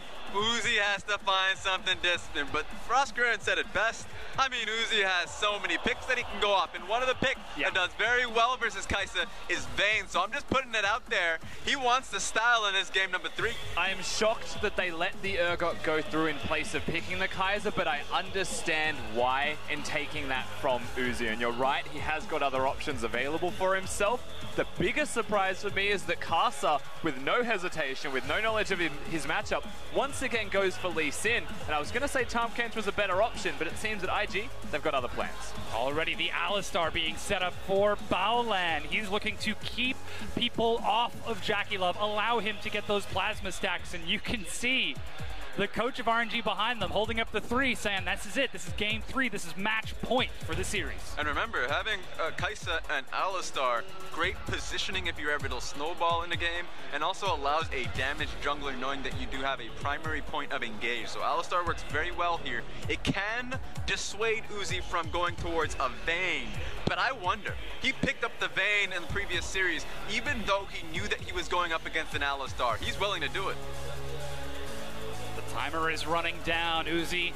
All right, here's what we know. He's going to give it a hover just to be the crowd pleaser because it's game 3, but he's going to run it down to the last few seconds and try to decide what it's going to be. Oh, no, not at all. The old classic, Caitlyn makes a return. I saw this on Reddit. because he's been playing Caitlyn in solo queue. He's been building it up, nothing special. It's just saying that he has the range advantage. So the early laning phase here for RNG has already been the focus. And shows that he doesn't want to just bring out the Vayne like that. He does want to end this with some confidence, with some control above all else. It could have been the Ezreal. He could have considered that as a potential option. The Xayah is still there as well if he wanted that, but he wants the Caitlyn, he wants the range, and he wants to beat that Kai'Sa down early. Yeah, I think it's just as exciting knowing that we haven't seen any Caitlyn for the split, knowing that the risk that comes with it, knowing that if you fall behind early, your shots feel like pea shooters. So Caitlyn, great control, but you have to expect Kai'Sa to be paying a lot of attention to him so they can get the early towers down and give them the early advantage. Now Rookie finds himself back on this Zoe in the mid lane. Xiaohu now gets the chance to hunt down counter pick against that matchup as Royal Never Give Up, looking at what could be their last composition of the LPL year. If they're able to close out this game on match point. Invictus Gaming, they've got damage all across the board. They've got a massive front line. Can they bring it back and try to run this series around? As Xiaohu looking at Vladimir. And they know their matchup in the middle lane. They know that it's going to be Zoe once again for Rookie. And you'll see the second he sees the Vladimir, that cleanse immediately becomes an ignite. He knows the state of the game right now. He's going to have to be a carry. He's going to have to control the early game. And they need that 2v2 strength against the Lee Sin. It's hard against the Lee Sin. Vladimir, there's a chance. It all starts with the mid lane from me. Rookie and Ning, the 2v2 there is strong, and they have to be able to take that lead and really give some attention towards the bottom lane. Jackie and Baolan will be able to take at least some of the experience in CS in lane. The problem is that it's going to be a ticking time bomb for that tower to go down. And Ning's already fallen twice in this series, even on his confidence pick of Kayn in game 2. But now he needs to be able to close this out to connect back against Royal Never Give Up. The thing is, that Vladimir could have been a Ryze. That could have been a Syndra into the Zoe matchup. That could have been a Galio for the team composition. RNG have said that we need backline access. We need damage to come out from someone other than just Uzi. And that's who it's going to be in this game. Xiaohu is the one they put a little bit of extra onus on in this game and say, you will also be carrying us. And for what could be the last time, the coaches shake hands as the trophy stands alone amid Summoner's Rift.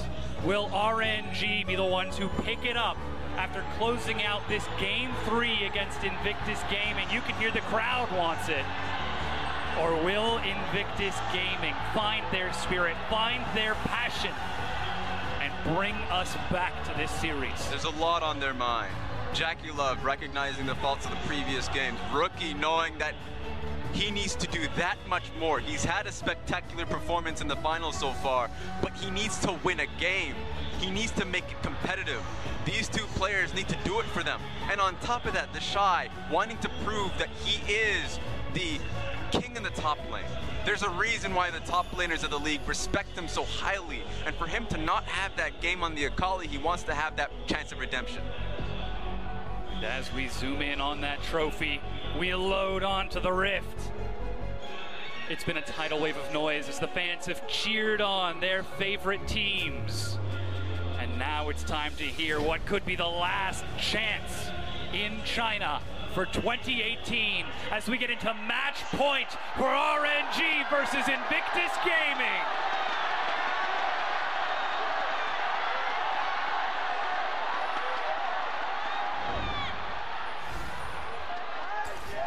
This is not an easy game for Invictus Gaming to be staring down the barrel of a Caitlyn from Uzi. They've picked the Kai'Sa, they've taken it away from him, but now they have to lose their lane gracefully if they can. Maybe they get some pressure from Ning and control that 2v2, but that's where it always comes back to for me. If they hold the fort, if they give an opportunity for the junglers to make their part of this game known, that's when IG can make it happen.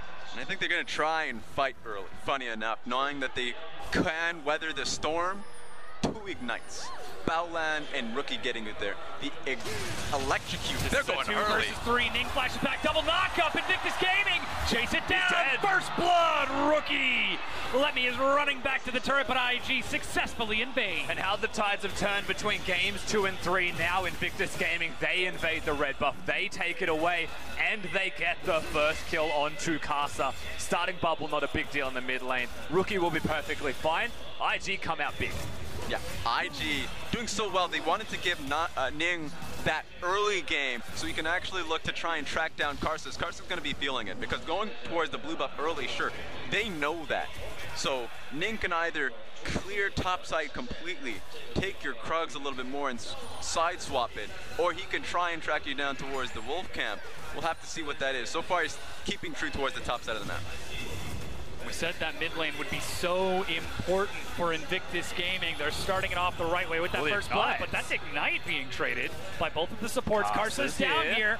Might have been able to sneak through the vision, but Baolan is the target. Flash gets him out. Sonic Wave connects, but Karsa doesn't follow. Can't follow any further. Once the Q had connected, RNG were already on the disengage. It was a very aggressive early start here for Ming and Uzi. They were the first people to put the Ignite down. Baolan actually used it as a reactionary measure to try and prevent them from following through diving. If the trap had connected though, they were going to get the kill. All it takes is one mistake against the best AD carry in the world, and that could be game.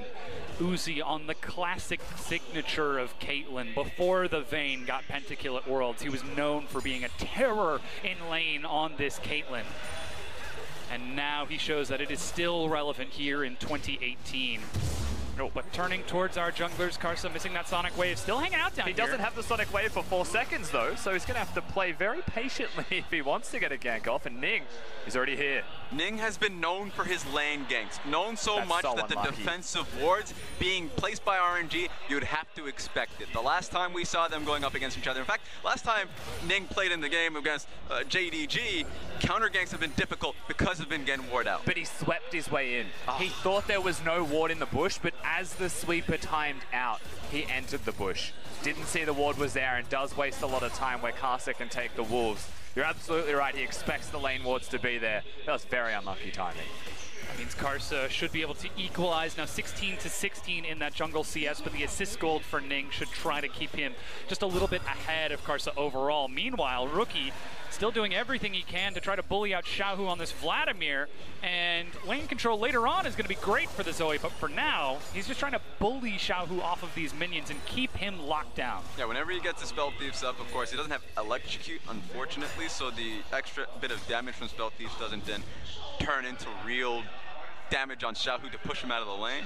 So Airy means he's going to be all right in terms of just pushing through on Paddle Stars. Xiaohu's going to, in turn, keep safe in the laning phase. So while he's pushed to his tower, he's actually been accruing a lot of CS here. He's been farming fine, but at the end of the day, Rookie does find himself access to the push advantage. Now Ning in the bottom lane, looking for Uzi.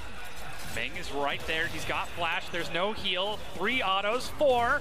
They manage to find him. Ming flashes under the turret, and they're able to sidestep away from the tectonic shove. And even with the headbutt coming through, Uzi didn't want to flash. He didn't respect it. Didn't think that the pulverize would come through and that the follow-up would go through. So even though the gank came in, Uzi's feeling comfortable. Now the wave is crashing in up top. The Shy trying to clear it out. Karsa at level 4, but like you said, he has no mana. Risky position to find himself in. Let Me can definitely start this one off. They're looking for the dive. That's the first auto. Let Me takes aggro. The Shy tries to turn it, but they get the kill. Let Me gets away from the minion wave with a disdain, and the Shy forced to catch CS under turret. Yeah, well played. They're even going to be able to get at it. We'll see it here. Battlestar is ready. Sonic Wave lands, but he's going back in now that he sees the Battlestar flash over the minion wave. Gets the ignite and an auto attack. Rookie finds the kill. He just gets sick. Exhaust, and Battlestar back into the wave. Yeah, so close to his Sleepy Trouble bubble, but that was so well played, expending his flash to get the kill. At that point, Karsa thought he could get the damage, but remember he didn't have the Dark Harvest proc there, so his extra bit of damage wasn't going to mean too much on Rookie. Now, a lot happened in a very short period of time there, and the things that I want to take away from this is the dive was good onto the Shy, but because Sion comes back, he cleared the full wave, he didn't miss any minions, they just got a gold value benefit basically there for the side of RNG. He then teleports in and will catch the wave regardless, so you see the CS difference between top laners pretty much even right now. Rookie comes top lane, is now 2-0.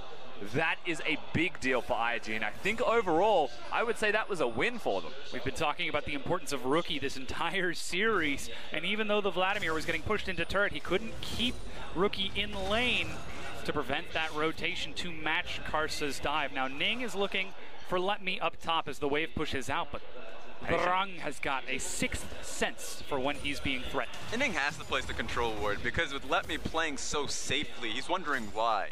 In fact, I don't think Ning can get this even with the wave pushing in. Let Me's been playing so respectfully that he's just backed up. That being said, take a look at this. These minions is where he'd consider it. Now that the wave is pushed, he's going to have to check. Sooner or later, Let Me's going to have to check the push. Here we go! Walking in, the seismic shove is ready. It's delayed. Let Me charges forward. The Shy gets some damage. Let Me gets flung side to side. It's a bounce house for the poor guy. But he's walking back under the turret. 200 health, and the Shy gets his kill. He did the best he could without trinkets. And sure, he had a control ward, but he didn't want to expend it and just face tanks into the Ning gank. It was inevitable, and that was very patient play from Invictus Gaming's jungler in Ning. So he does the part that is necessary. They get the kill, and they even give that one over to the Shy, making sure that the top lane difference is going to stay at even. And that's a big Scion now that will have to be dealt with by Uzi as we hit mid-game. And speaking of, Uzi was supposed to be heavily winning this bottom lane. That Caitlyn versus Kai'Sa, 650 range versus 525. He's down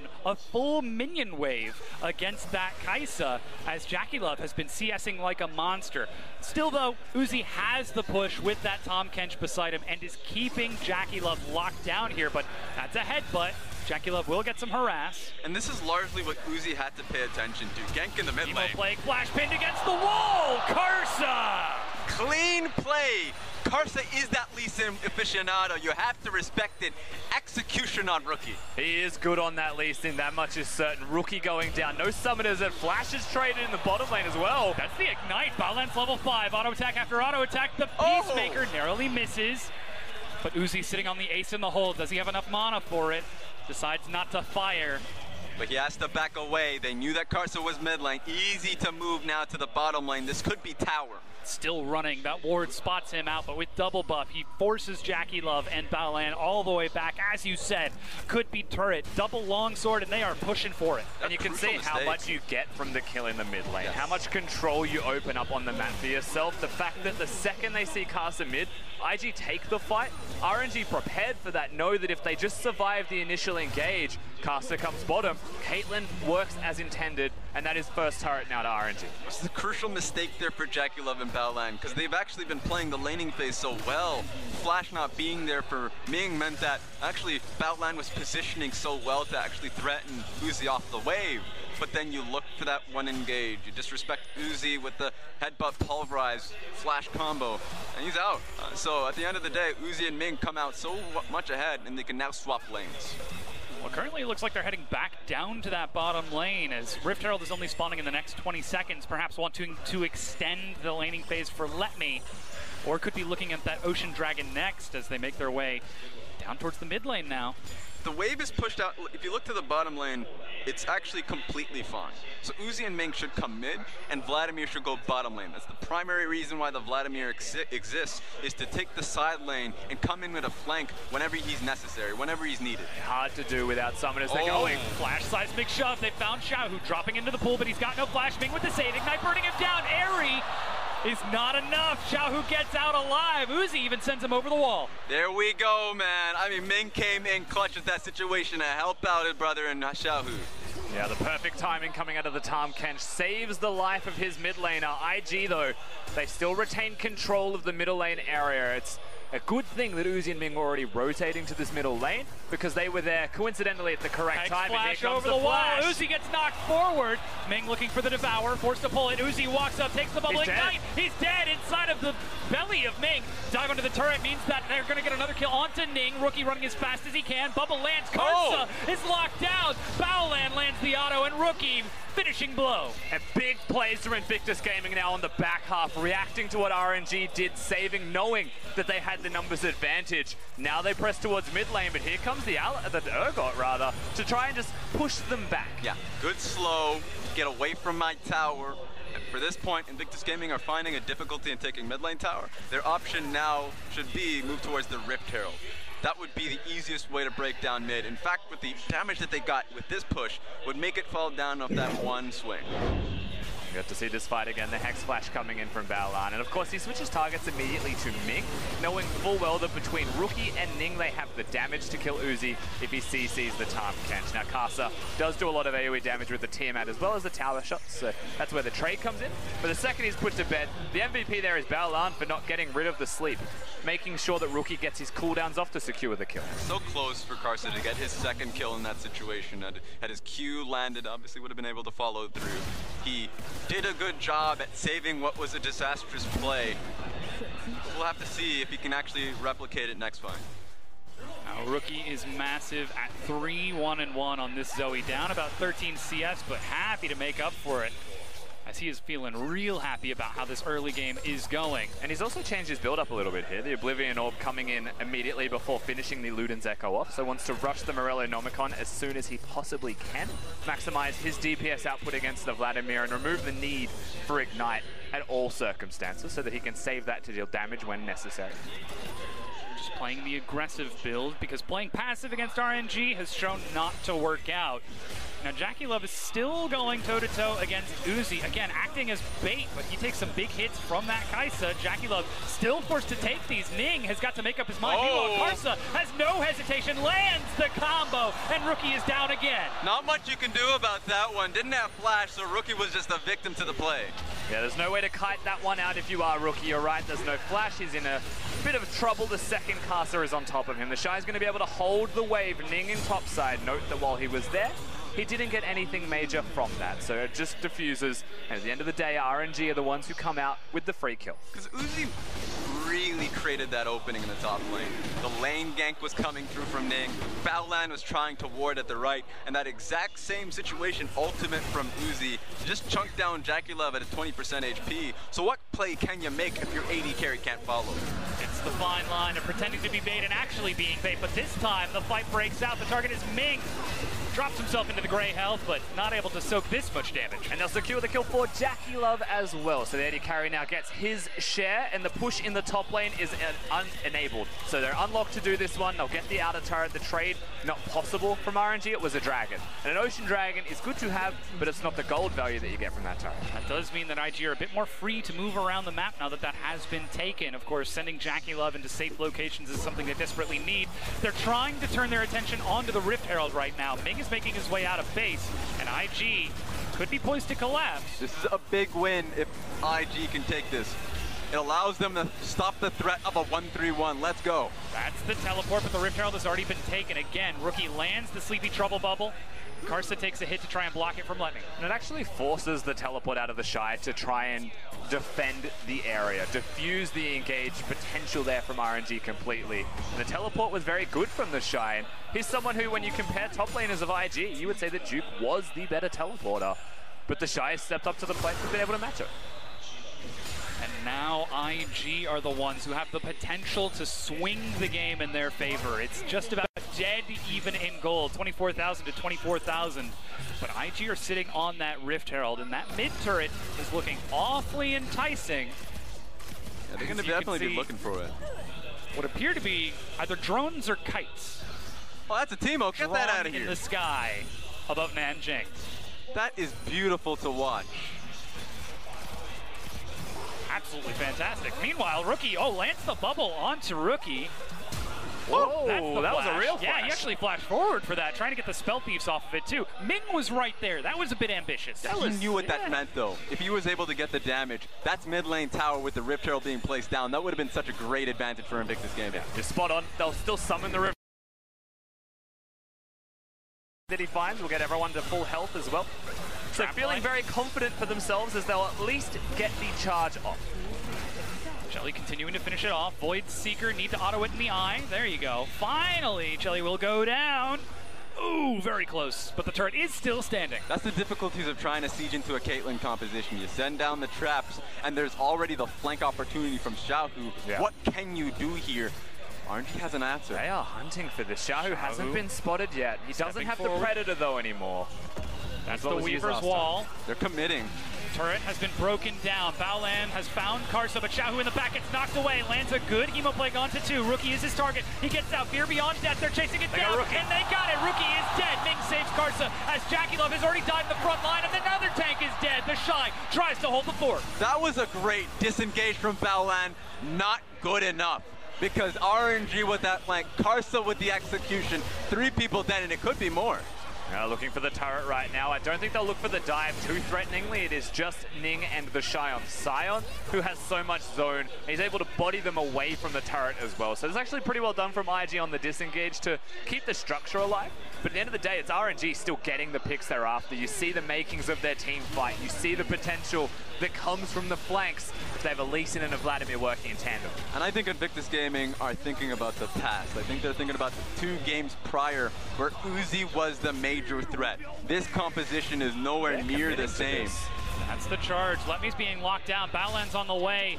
Ning and JackeyLove are trying to catch up. Killer Instinct is ready for JackeyLove as they are just stacking up the plasma, and they hand deliver the kill, though Ning has to get the last word. They have 3 minutes now. They can push this wave, a few waves, so they can get the bottom lane tower and set themselves up. Talking about Uzi, though, because they push him out, they put so many members there, they forget about Xiaohu and Karsa coming out of flank. Even though the headbutt comes through, you're still in the back line.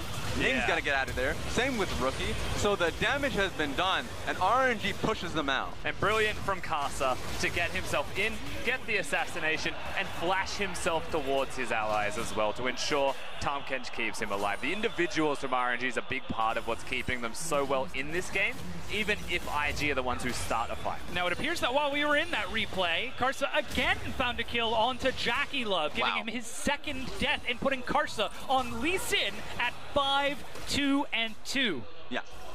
We always seem to forget about Karsa's Lee Sin, because when it comes down to the Lee Sins of the league, a few of them get to play it. Karsa doesn't often get the chance, and this is the game that he shows the world why he is such a fabulous Lee Sin player from the LMS.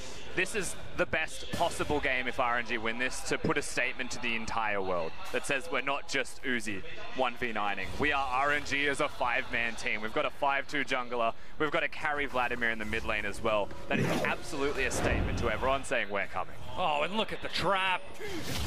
1, 2, 3, 4. Karsa solo killing JackeyLove in his own jungle. Yep, window's too small. Alistar thought he could save him, not fast enough. And look at how JackeyLove is forced to play now, scared even to step into his own jungle because Karsa has put the fear of that assassination into him.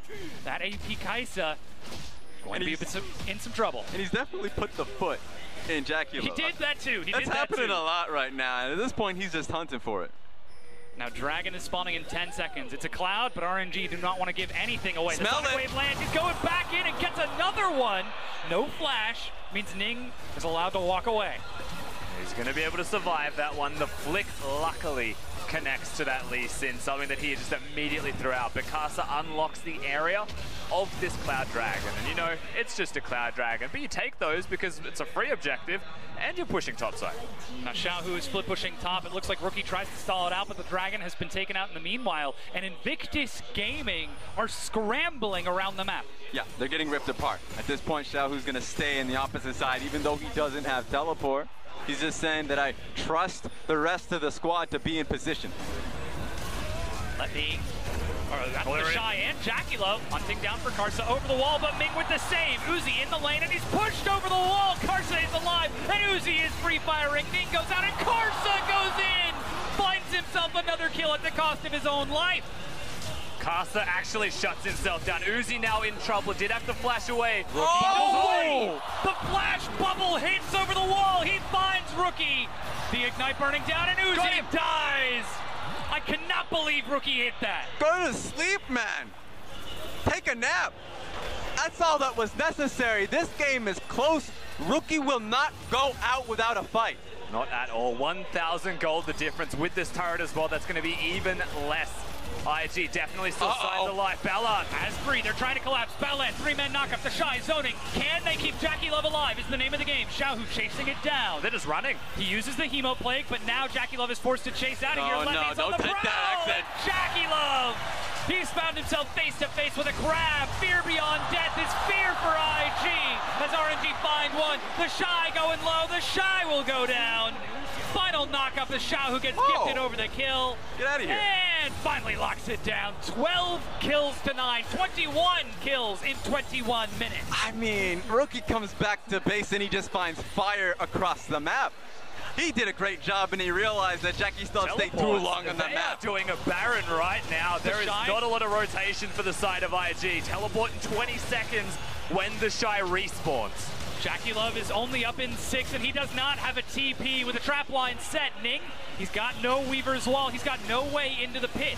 Rookie is ready, but he's trying to get up to the pit in absolute darkness. Sleepy Trouble Bubble goes in. Have to go now. Shao zoning it away. It's at 1600 health. Ning walks forward. Flash against the Baron.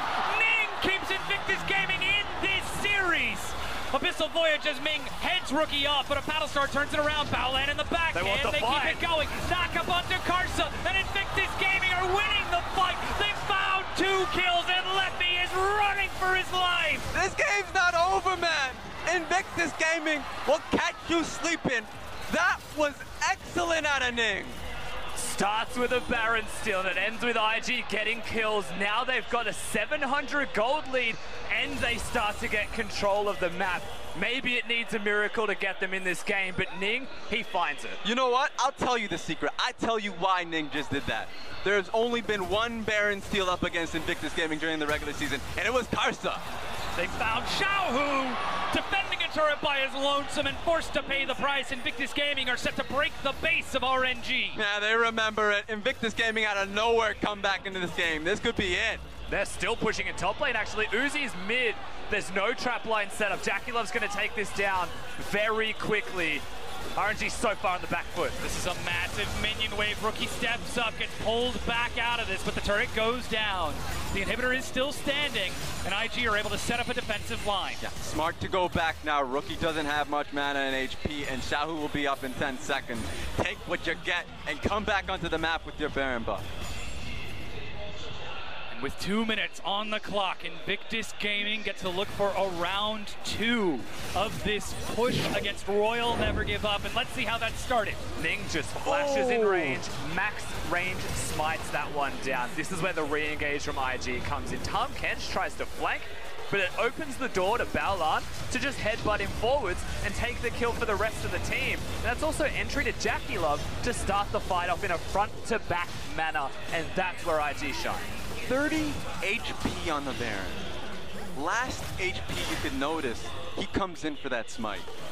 RNG wanted to burn it down because Invictus Gaming were nowhere to be seen, and they were squishy champions. They come in for just a second, they get blown out, but Ning found the sliver of a window to get in there. And that was Uzi on the back of the pit. So much of his team's damage nowhere to be seen next to that Baron as he was forced to turn and run after the steal was completed. But RNG bite off too much more than they can chew, and they give Invictus Gaming an opening. The question is, what can they get with it? Well, as teleport is on the way, Jackie Love is the one who's taking this as the wave crashes, and still 50 seconds on the Baron. 3 completed items for the carries. That is a Void Staff done for Rookie. He will one-hit Uzi at this stage of the game with the items that he has. Jackie Love, he's gone towards the 3 evolve build. He is trying to maximize the damage that he can put out right now as well. They are so equipped. And just take a look at Rookie's positioning. This is where you want to be as a Zoe in this game. The best positioning, how it just snowballs out of control. He wants it. Oh, that's the hit we're talking about. That's all it takes, and suddenly that turret where Caitlyn had all of the traps set up is free to take. That is the hardest thing to deal with if you're Caitlyn. Zoe on a flank right there just diffuses you completely. Tier 2 is broken, 7 turrets to 3 for Invictus Gaming. They're up by 5,500 gold, and the push continues. And you didn't think they were going to stop there. They're going for the fight. They're not hesitating. Abyssal Voyage into the back. Baolan is trying to hunt them down. He knows something is fishy, but it's in the other lane. They found Jackie Love, and Xiaohu looks for the assassination. Emo Plague about to pop, and he gets it. Jackie Love is dead. Uzi joins the fight, and RNG turn it around. Karsa goes golden to survive, and buys time for Uzi to fire onto Baolan. Ming saves Karsa. He flashes away. The Shy finally locks down the kill, but Rookie is still free firing. Can he burn them down? Finds another one, but Uzi will chase the Shy to the ends of the earth. What a back and forth game. Just like that, RNG pull it back. If Karsa would have followed through on that kick, Rookie would have been dead too. So for that fight setup, IG had to respect it, and that's the result of it all. And RNG are just so good at taking a snap team fight, just choosing this is the moment and going for it. A Vladimir going into the backline with a Tom Kench, something you don't often get to see, and he just finds access to the carries. IG rather, don't get to front to back. They are completely routed, and the fight's gone.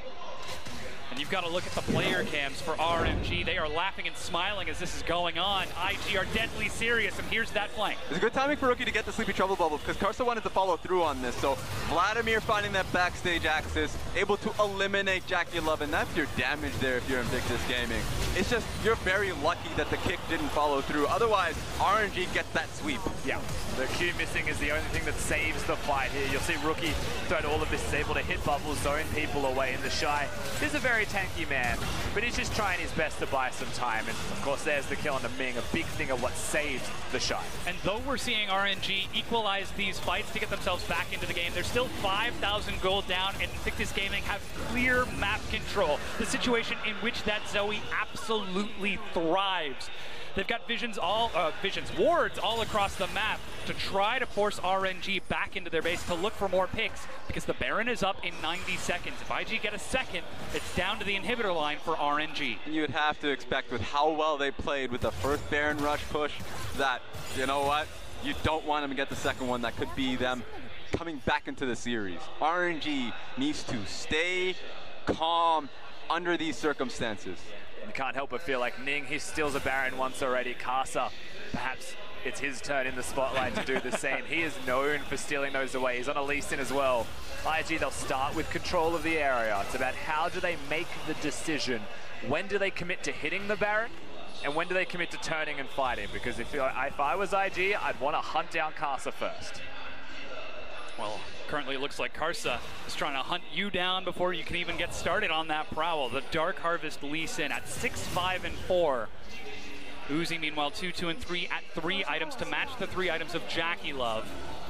But stopwatches have been picked up by a few members. Jackie Love sitting on his own. Another wave crashes into the inhibitor turret. Let me forced a recall. This is a good wave. I don't know if Invictus Gaming follow up on it just because Baron comes up in 20. You can use that time to back up.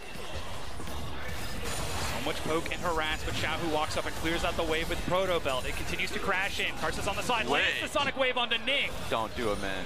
Oh, Uzi gets harassed a little bit here as well. Now under full health means he's at risk. That is Zoe one-shot territory. You can see IG, they threaten now, but look at Karsa with the Qs on. Face in the hole, Baolan goes in. Xiaohu's in the back.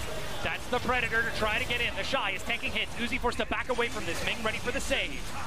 But they're maneuvering around. Righteous Glory. Xiaohu still being spotted out by these flanks. The Battlestar Rookie flashed for that, but doesn't find it. Xiaohu goes in. That's the Hemoplague. Karsa tries to bait, and IG are backing away. Battlestar onto Xiaohu, but he goes down into that puddle. There we go. Nothing happens out of this one. But Invictus Gaming can now back away towards the Baron buff and look for a pick. The only thing they have to worry about is there's no mana on Rookie, but they are looking for it. But they also don't have control of the middle lane. RNG still have an avenue of access to the Baron area, but can they get there in time with how fast that dies? Look at that shred. 4,000, 3,000, 2, and 1. Invictus Gaming take the Baron. The oh my God. Uzi is forced to back away from this. That's the Weaver's Wall, narrowing the choke. Karsa gets saved, pulled out of the fight. Can they equalize the damage? Baolan is absorbing so much. As the bubble splits the wickets, Jackie Love goes in, Uzi goes down, and Jackie Love finds the equalization. 2 key members are dead, and Invictus Gaming 5 versus 2. That's a teleport coming in from Invictus Gaming. They see it as lights out. There's no way Karsa could come in and help. This could be game. 35 seconds on both respective carries may just be all it takes for Invictus Gaming to bring us to a game number 4, and they are looking for that end immediately. Look at Rookies tanking turrets to get hit. Baolan is denying the recalls, but Invictus Gaming, they will not go quietly into the dark. They stand defiant in the face of Kings, and they turn onto the Nexus with Jackie Love getting the glory kills, bringing the series to game 4. Imagine this, RNG so close with a 3-0, but just one Baron steal to come back. Invictus Gaming aren't out yet. It's not EDG, but you've felt this before. RNG start 2-0 up and they drop a game. And that feeling in the back of your mind is, will they drop 2 more? Will IG get momentum from this? Always questions you have to ask. because that felt like a very IG game. They have control through mid lane. Rookie goes off. Jackie Love comes in late game and has the big carry performance. And once upon a time, there was a summer where Invictus Gaming, not Invictus Gaming, RNG, were 2-up in a series in a finals and got reverse swept by Edward Gaming, losing that first seed. It hurt for RNG, and it feels like it happened again. The momentum has now moved towards Invictus Gaming. A very heavy swing back. You can see that gold graph as RNG try to meet Invictus Gaming head-to-head, but find themselves coming to a toe against a Rookie on that Zoe, putting out massive damage that you can see, buying enough time and space for Jackie Love, and all it took was one miracle to get Invictus Gaming back in the advantage with that Baron steal from Nick. The Baron steal, but a couple of other things do need to be mentioned. Firstly, they picked a Scion, they picked a tank, they played a tank in the top lane, and they looked for a conventional League of Legends 5v5 composition, and that's what they used to win with. And Rookie had another great game too. Once again, Rookie styling, and he has to get the MVP here. Yeah, huge setup from Invictus Gaming, but now it's time for our analysts to break down that game 3. Thank you, Dom, and yes, indeed, we have a series on our hands. And I immediately want to follow that conversation from Raz saying that will the reverse sweep happen? Momentum hasn't been stopped. This is a different team that we're seeing now here for us. Yeah, I'm going to hit the brakes right now, and I understand. We're building hype. It's nice to see that Invictus Gaming, they got a bit of fight in them, but ultimately, IG was pretty much, or excuse me, RNG were in control for majority of that game. I don't know what the casters were watching for a minute. I'm going to say that, yeah, it was a miracle, but it was a goddamn miracle that we even got to game 4. Like, Ning had to come through and find that Baron steal, and it gave them enough time to actually get back into the series. That shouldn't have happened. We all should have listened to past Clement, but unfortunately he's dead, and he's been replaced by current Clement, who actually decided it was going to be 3-0. Yeah. So how are you feeling, Clement? I feel like you should never listen to Raz and never go the path of the flip-flop. It always comes back to haunt you. You should have faith in yourself. You can accomplish anything you want in life. All right, so let's take a look at this game. What was the big turnaround? Let's start from the draft. All right, so the big thing for me is that we did correctly predict that Kai'Sa was the first pick coming in from Invictus Gaming. They did have to have a mid and late game option, and I want to defend my opinion about the Shy a little bit because they basically took away all of his split pushing champions. He didn't have that option anymore. That's why he went on the Scion. It's a semi-global. You can play around with it. So Invictus Gaming, they're saying, you know what? Our bot lane, even though we gave them the better matchup in Game 1 and Game 2, they didn't do much with it. Let's just put him onto a scaling option right here and force RNG to change their playbook. Yeah, and then likewise, as I was watching RNG's draft go through, I was like, okay, got Tom Kench, I like it. Okay, Lee Sin getting a little bit frisky. The Shy comes in, you've leveraged so many bans at him. You want to play top side of the map. You got the Lee Sin, you got the Urgot, it's going to go all in. And then I see the Caitlyn, I'm like, it's Uzi, so I'll let it slide. I'm not letting it slide anymore. I don't like it. Play something else. Something that is much stronger in the meta right now. I understand that when you go for the Storm Rages, you have the Caitlyn, you can just like, boom, dunzo. But we didn't really get to see it. It's not the same impact of the Kai'Sa. I feel like there's a lot more options for him if you wanted to go the Varus route, the Xayah route, anything. I'd even prefer a Vayne. Yeah. Just don't do Caitlyn again. And aside from that, I think the big thing you look from the RNG composition is that mid-jungle synergy right there. We've seen this a lot from Karsa and Maple back in the LMS. It's basically you hit level 6, you kick someone with the Lee Sin, and they're absolutely dead. You also have the Predator on the Vladimir where you can chase on and slow someone with the Predator. There's no way anyone is surviving that, and I think they played around that early spike so well. Yeah, and it's in tandem with the Hemo Plague, which is also kind of the big key factor there. You drop the Hemo Plague, you then immediately have 100-0 kill pressure with just basically the Lee Sin and a small assist from Vladimir, and it was just beautifully to watch as they just ran it into the mid lane twice. Like, what could Rookie do? He's got no reaction time there. Not a lot. I mean, just go to side lanes. He did manage to pick up multiple kills by just rotating into those side lanes, looking for those early skirmishes, and managed to make some plays happen. But that's all we really saw out of the early game. The rest of it was him just getting smacked in the mid lane. Yeah, definitely. You look towards the Baron play, and RNG was in full control. They were up 3 or 4K. They had more towers, more objectives, more map pressure. It looked like they were going to close out the game. And that's why I agree with you. I don't think the momentum shifted, because if it wasn't for Ning, this was a 3-0 perfect series for RNG. And I do want to give credit where it's due. Ning, before I had very high expectations of him back in 2017. His stats were ridiculous. He was playing out of his mind. 2018, I don't think has been Ning's year. He made up for that series, at least with that type of steal. But for me, this was all about Rookie. This guy was straight Hodor right now, hitting any of these bubbles, just like holding the line. He's everywhere. He's like, someone do anything. And Ning's like, I got you, coach. Thanks for the first 2 games. I'll get us back into the series. But ultimately, Ning comes up clutch. But for me, Rookie has been clutch this entire series, and it's about time the rest of Invictus Gaming wake up. Yeah, you have to say Rookie has probably been the best player so far in this three-game series.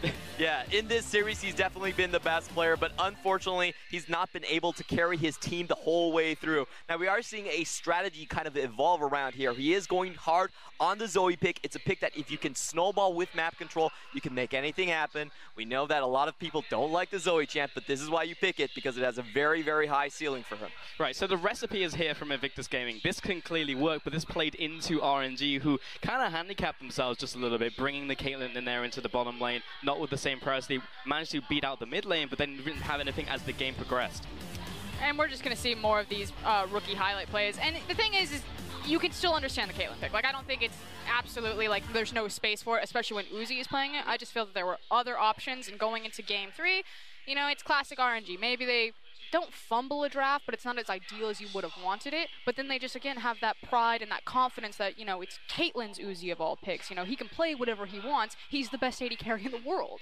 This was a bit of a messy game from RNG, and I feel like that's what really set them behind. Multiple picks coming in from from Rookie and Ning to extend the game to one Baron play. Yeah. And, you know, I feel like RNG, with how well they are doing and coordinating that stuff, if they can just tighten their game a little bit, it's tiring down the stretch. If they can tighten up a little bit, the series should still go to them. And it does feel like it's coming down to, as you mentioned, Frost, those clutch plays and who's performing up in those moments. Ning's going to take our MVP because of that clutch. Baron still coming out here, even though you're absolutely right. I feel like Rookie has been the one who has been the duct tape. He's been holding everything together. Where is the justice? I know. I feel so bad for Rookie. You try so hard, but in the end, it doesn't matter, and you give it to Ning. Let him touch the trophy. Just let him touch it. Nah, okay. Again, credit where credit's due. Ning, I was a huge advocate for him back in 2017. I thought this guy is going to be the next big thing for Chinese jungler. He's going to be right up there with MLXG. Clearlove was also performing at that time. I thought Ning was incredible, right behind Condi. Slumped a bit in 2018, but then has these pop-off moments where I'm reminded, yeah, this guy was an up-and-coming jungler, and he still has it in him. But I mean, that's the thing with Ning, right? As we look to him in this series, it's like, is this guy actually going to perform compared to the opposing jungler like MLXG or Casa? Because Ning kind of just has to coast when he's in game with star talent across the board. And it's like, fantastic, mid lane wins, top lane wins, you know, bot lane wins, and I just do whatever I want in the jungle. I actually really agree with Clement's point earlier. I think the way that you unlock Ning is that you have to almost keep the shy in to leverage the ban so Ning can find a champion. Definitely, and honestly, if Ning just doesn't play a front line that can die very easily, he actually doesn't have that many weaknesses. You talk about Talia, something he can hang back and just farm it out, make the map plays and picks. That's good for him. I'm sorry, excuse me. I just don't want to see a Camille play. I know it hurts.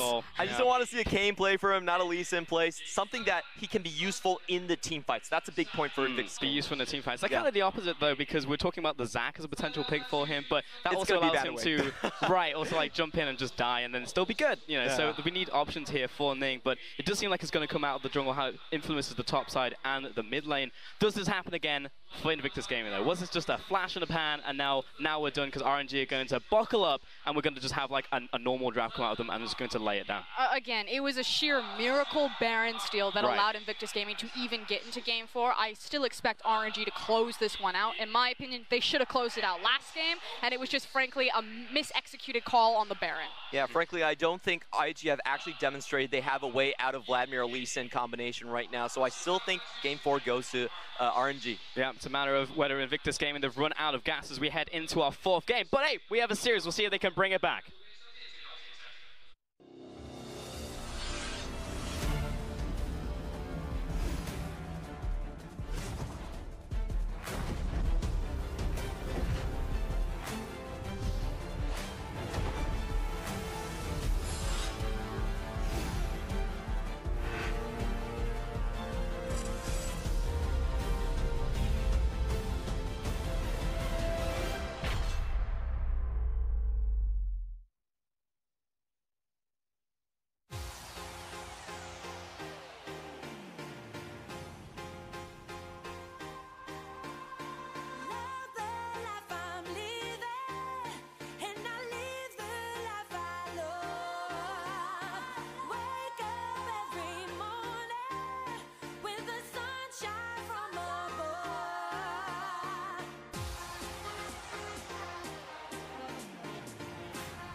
Hello and welcome back to the summer finals here for the LPL, coming at you live from Nanjing. We've only had, three and a half hours, but we've finally gotten to a Game 4. We'll see if Invictus Gaming can ride this momentum and bring us to that Game 5. But right now, it's not looking hopeful when you have an RNG, as you said. It was a miracle that really brought us to this point, and we haven't seen enough from Invictus Gaming to say they're going to win from Step A all the way to Step Z. Yeah, and for me, it's about what can Invictus Gaming put together, because I don't think that RNG have to change anything. They were mostly ahead for the majority of game number 3. For me, I feel like they should have closed it out there. Again, the great Baron steal that comes from Ning, the heroic performance from Rookie to try to hold everything that's burning across the map. But ultimately, IG, they've identified the problem. They see that the Kai'Sa priority pick was there. They're now red side. Do they ban it? Do they just give it away for free? Whereas RNG can play exactly the same comps they've been playing all series long. Yeah, definitely. We have to mention that RNG are going on the blue side. So again, Kai'Sa priority should go towards them. And what we're going to have to look out for IG are basically what do they counterpick for the Shy and what are the big counter picks for Rookie coming in. They need lane dominance, and that's why they're keeping the Shy here. Well, it's a question of whether you actually want to start prioritizing picks for the Shy, because you know that RNG are just going to ban everything away. We had, 4 top lane bans coming out in the last game. So if you wait, you're probably not going to get something like in terms of carry. You're probably only going to be forced onto a tank, like an Ornn, like something that can engage, or like a Sion, but you're not going to get the carry potential out topside. And that seems what's really important for Invictus Gaming. And frankly, I actually think that IG should just crump up the playbook and throw it away. And then just decide to pick, ban the Kai'Sa, if you will, ban the Tomcat, try to open up all of the safety options, maybe run a straight kill bot lane, or if it is going to be about the Shy into the top lane, try to grab a more fringe pick, reach deep into these champion pools as opposed to staying within the meta that frankly it feels like RNG have set for this series. And that's the interesting thing, since they're now on red, I actually think the last pick does go to Shy. A lot of those priorities, Aatrox, Akali, they're never going to be allowed on the Rift. It's up to him to see if he can pick out a specialty pick for him on the last side to get a good counter over Let Me. It's going to be a lot about the micro matchup between the top laners. So if you guys could forge like an all IG team, what would the champions be? Ignoring all the bans of like what RNG can take away from you, what would the star roster be? Jace, Camille, Akali, Varus, Tahm Kench. Yeah, I agree. All 5 picks? Yeah, I would have done the exact same picks. Yay! Alice buddies, As he was coming out of the Massive, like, he's going to say Jace, he's going to say Camille. I was like, I don't know about Rookie or Akali. Yeah, I'd go with that one. I would have maybe done Ryze. No, so as much power in the lanes as possible, ability to initiate and actually just take it to RNG before they can set up for these team fights. But from what we've seen from RNG, the adaptation that we've seen in this series is they actually have an early game as well, and a lot of it comes out of set plays, and that's just frankly scary. I mean, RNG will expect them to go for the same drafts, like, well, it's a Kai'Sa composition with no early game, and maybe we can beat them. Well, no, in game 2, they actually brought out a fantastic set play coming out of that Sion pick specifically to shut IG down. Yeah, and if you're looking about it, it all revolves around Kai'Sa and how he's able to get early ganks in. They're all about kill combinations. Level 2 ganks going in so frequently against Invictus Gaming. Lee Sin, Vladimir, the instant burst. This has been Kai'Sa's entire career. This is how he plays. He thinks about getting kills whether you want it or not. You could be in position, it doesn't matter. As long as he has the damage calculation and the combination in, he's going to look for those first bloods. And I just love the fact that RNG has total confidence behind him. You can see Uzi on your screen just a second ago. He's laughing, he's smiling, he's very jovial. There's obviously no pressure. We kind of beg the question, does it start to creep into the back of his mind, the reverse sweep? Uzi's like, nah. I'm totally fine, mate. And they're not pulling the trigger on Kai'Sa either. They're keeping him into the series. They understand exactly what went wrong. They probably went backstage, be like, probably smite the Baron. Good luck, guys. Send it back out. There you go. I mean, unlucky, boys. I mean, frankly, this is, as we said, been the golden road for RNG, and now it's just the cherry on top. They're taking literally everything, and just even seeing like a road bump coming in right now, it's just like, oh, well, one of the wheels tires has got flat, and we just pump it up and we'll keep on going. Like, there's no problems here for Uzi, and every single time we've seen him in the final prior to this, Uzi's like, well, if this happens, if we lose a single game, then maybe we get reverse swept. That's always been the storyline. It's not even existent now.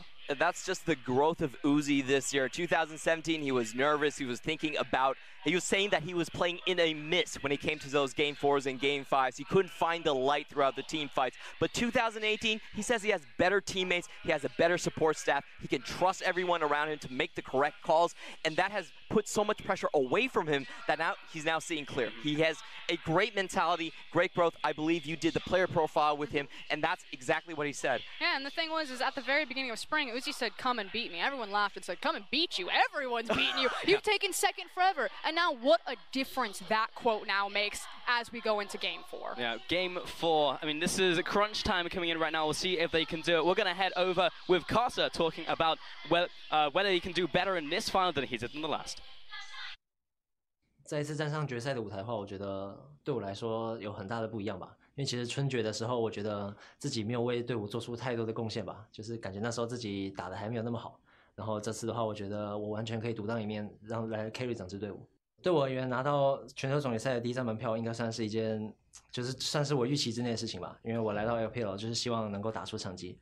然后当然，我们在这次的下决里面也会想办法拿到第一张种子的门票。 Karsa showing us that carry performance in the first few games of the series, and even in Game 3, finding a similar carry performance, but couldn't close it out. And now IG have an opening. That's the thing. He brings out the Lee Sin, still excels a lot of the time individually, and that's why a lot of it was going back and forth. But does come back down to that Baron situation. You can remember all the fancy pants that Lee Sin plays, but it's just the D button that breaks you down. Yep, tragically for me it's F, to be fair. I think F's superior for Smite, just saying D's on Flash. But I agree with you, the Smite steal was a major part of that game. It was a miracle that IG required, it was a miracle that they did fine, and then they closed out the game. But my takeaway from that, yes, Baron was just stolen away, is that a lead for Invictus Gaming is all they need. And if they can get that lead, make it big enough and snowball the game, then in true Invictus Gaming fashion, the game's theirs. They speed up the pace of the game so much that RNG can't even hit the 35-minute mark. They lose in 30. Yeah, and we have to look towards how Invictus Gaming are getting these leads, because they have been absolutely stalled out in Game 1, 2, and 3, but for that steal. And the steal's great, but the Zoe pick from Mia is even better.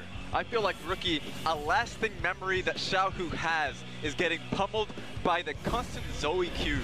And I feel like when you go into this pick and ban, not getting banned at all, Rookie would love to have his hands on it. And now we enter into pick and ban for Game 4. It's still match point for Royal Never Give Up. And look at that. They leave the Akali open this time. And that means it will be open in this game. Varus, very early priority as Kai'Sa was banned away. But remember, Rise has been so crucial for both Xiaohu and Rookie throughout the season and playoffs. So knowing that, yeah, you can get your hands on Kali pick, we already know how bad it was for the Shy in Game 1. How bad it's been for Let Me when he's put it in the top lane as well. It's hard to play around, and you know you're going up into a counter matchup to that Rise. I mean, past the Akali pick, the Varus is a bigger deal to me. This is something that was permanently banned the entire series so far, away from Jackula by RNG, but I would expect was banned from either AD. It's their most preferential champion of choice, and I really respect that IG have said, Varus, we'll just pick another version of Varus and Ashe, have the control in lane, have the engage for the team, and then they deny the Tahm Kench instead of picking the Urgot. They deny the duo that RNG would have wanted. And I love the fact that Tahm Kench comes back, as you mentioned. It's great in the laning phase, but so much better when the post 20 minutes when the towers go down. Can move you from the bottom lane to the mid lane so quickly and set up plays around it. We've seen it with a few of the squads in the LPL so far, and you can already now see it for Invictus Gaming paying off. And for me, that's where Rise actually does come into play. With a Tahm Kench secured, you could consider that as a third pick, even flex it with the Shy.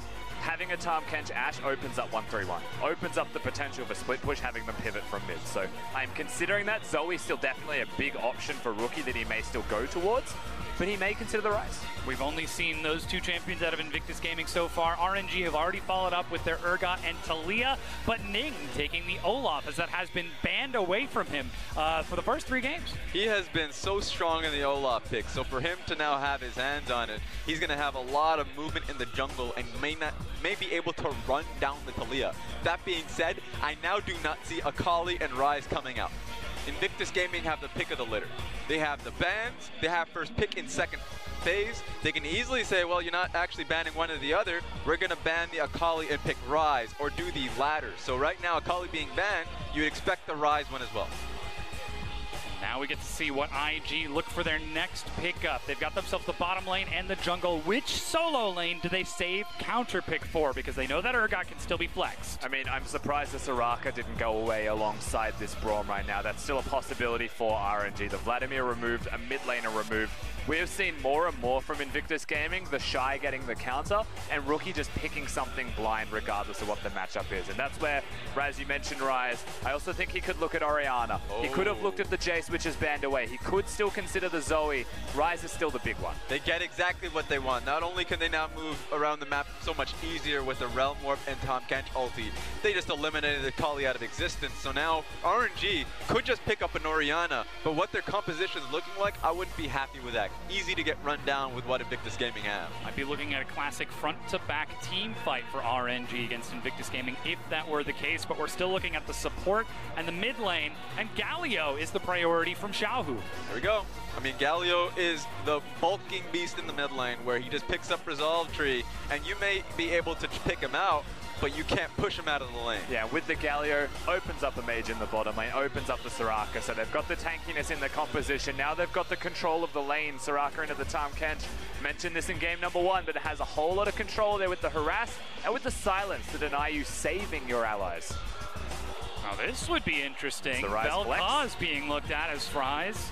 There we go. Flexed, and Rookie wants to try to get through that tank with true damage in the mid lane. That's a Rise top lane up against the Urgot. A good matchup can hold it down, and you'd usually leave the Rise in an island and look elsewhere. So a lot of the focus for Ning should be around mid and bottom lane, and post 6, that's a lot of action. Yeah, Vel'Koz usually seen into the Rise for the ability to outrange it and harass it down. Vel'Koz also slow to ramp up with his wave clear, but once he has it, he never stops having it. Against the Galio, he's going to have to run the cleanse because flash taunts get you killed 100%. So he's picked it into a very risky matchup and a very risky 2v2. But that's where I think a lot of the jungle impact comes into effect here. And I'm looking at the Olaf, I'm looking at Ning. I think that he can stand and body in front of Rookie. If somehow Rookie gets out of the laning phase unscathed, this is going to be so hard to team fight into. Soraka, Talia, incredibly squishy, playing around massive objectives, going to get burnt down by the ultimate. This is going to be fun to watch. And it'll be the on-hit Varus presumably this time as well. Uzi hasn't gone towards the lethality builds. That's a short-range champion. Ashe can outrange that with the volley as well. So we are looking at a delicate game for RNG to play, but as RNG's draft as a standalone looks, very powerful. So hard to get access to that Varus with the Galio standing in front, with the Soraka healing it, and with the ability of Urgot to just pick the closest target, kill them, and get the Fear Beyond Death to stand in front. Things looking very strong for Royal Never Give Up in this game 4. As the crowd is ready, it's still match point for RNG. And now's the time where they have to look at their performance in the spring split, in that championship that they won just a few months ago, and forget the years of second place that Uzi has been claiming. He needs to focus his attention on the Rift right now because IG have brought their A game, and Royal Never Give Up need to return to form from Game 1 and Game 2 to close this series out and bring the trophy back home to where it belongs. We're getting so close to the climax, Dom. We're getting to a point where RNG could end it here, or we find ourselves in a position where honestly RNG have feared so much ever since they faced EDG. And now we load onto the Rift once again. It's match point, game 4 of IG versus RNG.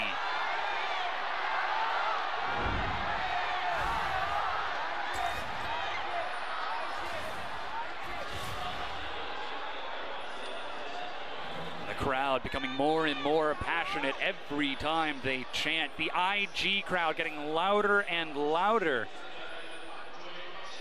There's a lot to prove here for Invictus Gaming to show that spring was just a fluke, that RNG, the team that beat them, they had Duke playing. It was not something they'd planned for. The Shy's back in game 3 when they win. He's still here in game number 4. He's going to have to put on those carry pants and put in a big performance as they have flexed him to having the Rise. Yeah. Not only do we have that Rise in the top lane, where a lot of ownership is going to be him squishy, he is going to be a target of a few ganks, so he doesn't want to fall behind, but also because you have a Glacial Augment mid laner here, where it's going to be insane to see what we get out of it. It could be the Fun Plus build, actually. I would expect so. It could just be him running the spooky ghosts, you know? You want to be able to run around the dragon fights, larger objectives, and pull RNG into you. We'll see what he decides to take, but first he knows he has to match up against Xiaohu, who's who's starting off with so much utility. Stopwatch, minion dematerializer, and a refillable to get into that lane, knowing he's going to take a lot of harass from this Vel'Koz during the laning phase.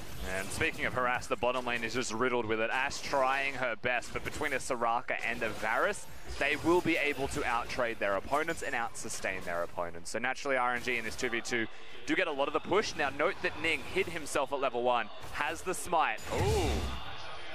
But doesn't have the HP, so you're in a position where you just have to run out. And remember, supports did receive a nerf. It is just simply that you have 1 potion now in the lane. So you get into the laning phase, and you're going to be feeling it. He's running down, it doesn't have any more potions now. Battleland is just going to have to take this. There's a significant amount of harass. 2 potions instead of 3, of course. But for the side of a Soraka who can self-heal and can heal, that's where a major difference comes in the lanes. And I'm surprised we haven't seen a little bit more of perhaps even the Namis and stuff running around. But Soraka just does it a little bit better. Just giving so much sustain and damage to keep JackeyLove and Battleland unsafe from this minion wave that is constantly crashing in. Time and again, still Uzi with a slight CS advantage as the fan vote tips over JackeyLove. Meanwhile, Xiaohu has to get away from this minion wave as Rookie has just been landing dematerialization after another. Yeah, both of them have that available to themselves. Oh my goodness. This is why it's being why it's being layered in the mid lane. Giving Xiaohu the ability to roam in and contest for the Scuttle Crabs. Lemmy's there, that's the flash taunt onto Ning. He's got flash, the tectonic shove, and Ning manages to get it, but a disdain tosses him back in. Letme gets first blood for RNG. Yeah, I didn't know that Letme was in position, so he just found himself in the middle of 3 people. Meanwhile, they're still chasing. Letme gets shredded down. The Shy answers back. And the double buff transfer complete here from the side of IG. It starts with Ning, ends with the Shy, and Letme goes down. Now he has the teleport, so he'll be able to come back to lane. The Shy does as well, however. At the end of the day, IG are able to make the trade, and they got the Scuttle Crab, so you're still feeling okay if you're Ning after that. Things still looking pretty good for Invictus Gaming as the Shy is going to have himself a great time in that top lane. Teleport gets Letme and Xiaohu back into their respective lanes, but Karsa is thinking about trying to affect the Shy. Oh, get those double buffs back. He's on the hunt. He's got the shove. The Shy getting burned down. Shoved right back into the waiting arms, and Letme says, thank you very much, sir. There we go. Patience. Not going to get hit by it. Too fast. He's going to be able to get out perfectly fine. Well done from Karsa, the repeat ganking before the recall was even seen from the Shy. Bit greedy from the IG top laner, but smart from RNG. Now Karsa looking for the smite, instead just resets the Gromp as Ning with a late invade stalls that Talia out. Forces her back to base and looks for some vision on this side of the map too. Yeah, and here's the thing. Top lane gank coming through. Invictus Gaming need a strong top side. 10 CS behind in the bottom lane. JackeyLove and Battleland have been taking it. It's IG that are on that timer, and so they need to stop the pressure coming in from Karsa. Yeah. There is one big takeaway that I have from all of this in the draft phase that stands out like a sore thumb to me right now, and that is that IG chose to ban the Vladimir opposed to the Soraka. Now they are facing down a Soraka in the bottom lane. The CS differential, the pressure, the damage that is going to be there on the turret as well has started to mount, and that's the kind of thing that could tip slightly into the favor of RNG. Uzi always has that factor about him. Usually the way you deal with the Soraka, playing up against it, is just to gank it. Run it down when it has a longer lane to play through. Problem is Karsa's been here so often, catching out Ning when he was pathing to the bottom side initially, and now here once again to place down the necessary vision so Ming is safe. Keeping that Soraka, keeping that Uzi safe in lane. That means JackeyLove is taking harass as auto after auto just keeps on getting fired across. The longer range on that Varus with the piercing arrow makes those trades just a little bit better. And there's the potential for the rest of RNG to collapse if a fight were to break out. Xiaohu is level 6 now, so he's got himself that hero's entrance if RNG fancy themselves a dive even. Yeah, you have the hero's entrance, you have the ultimate from Uzi. So many ways to set up for that dive that makes it easier for the flick from Talia to land. I expect RNG to be playing to the bottom lane in a few more minutes as they're chipping down the turret. Yeah, I'd be looking at level 6 as a big point of focus for the side of RNG. If Karsa gets the wall, he can actually use that to force dives on the bottom side of the map. And that's when they'll make their play. Oh, that's a bit awkward. Xiaohu cancels the shield early. And Rookie catches him mid-punch to get good damage onto Xiaohu. Yeah, nice prediction. Knew that the dash was coming through and knocks him right up against the damage. So, well played from Rookie. He needs to find that control in the mid lane so he can allow Ning to push in the bottom lane and actually chip at the wards. Actually, he's in the top lane looking down Karsa. And this is Invictus Gaming trying to keep Karsa away from that level 6.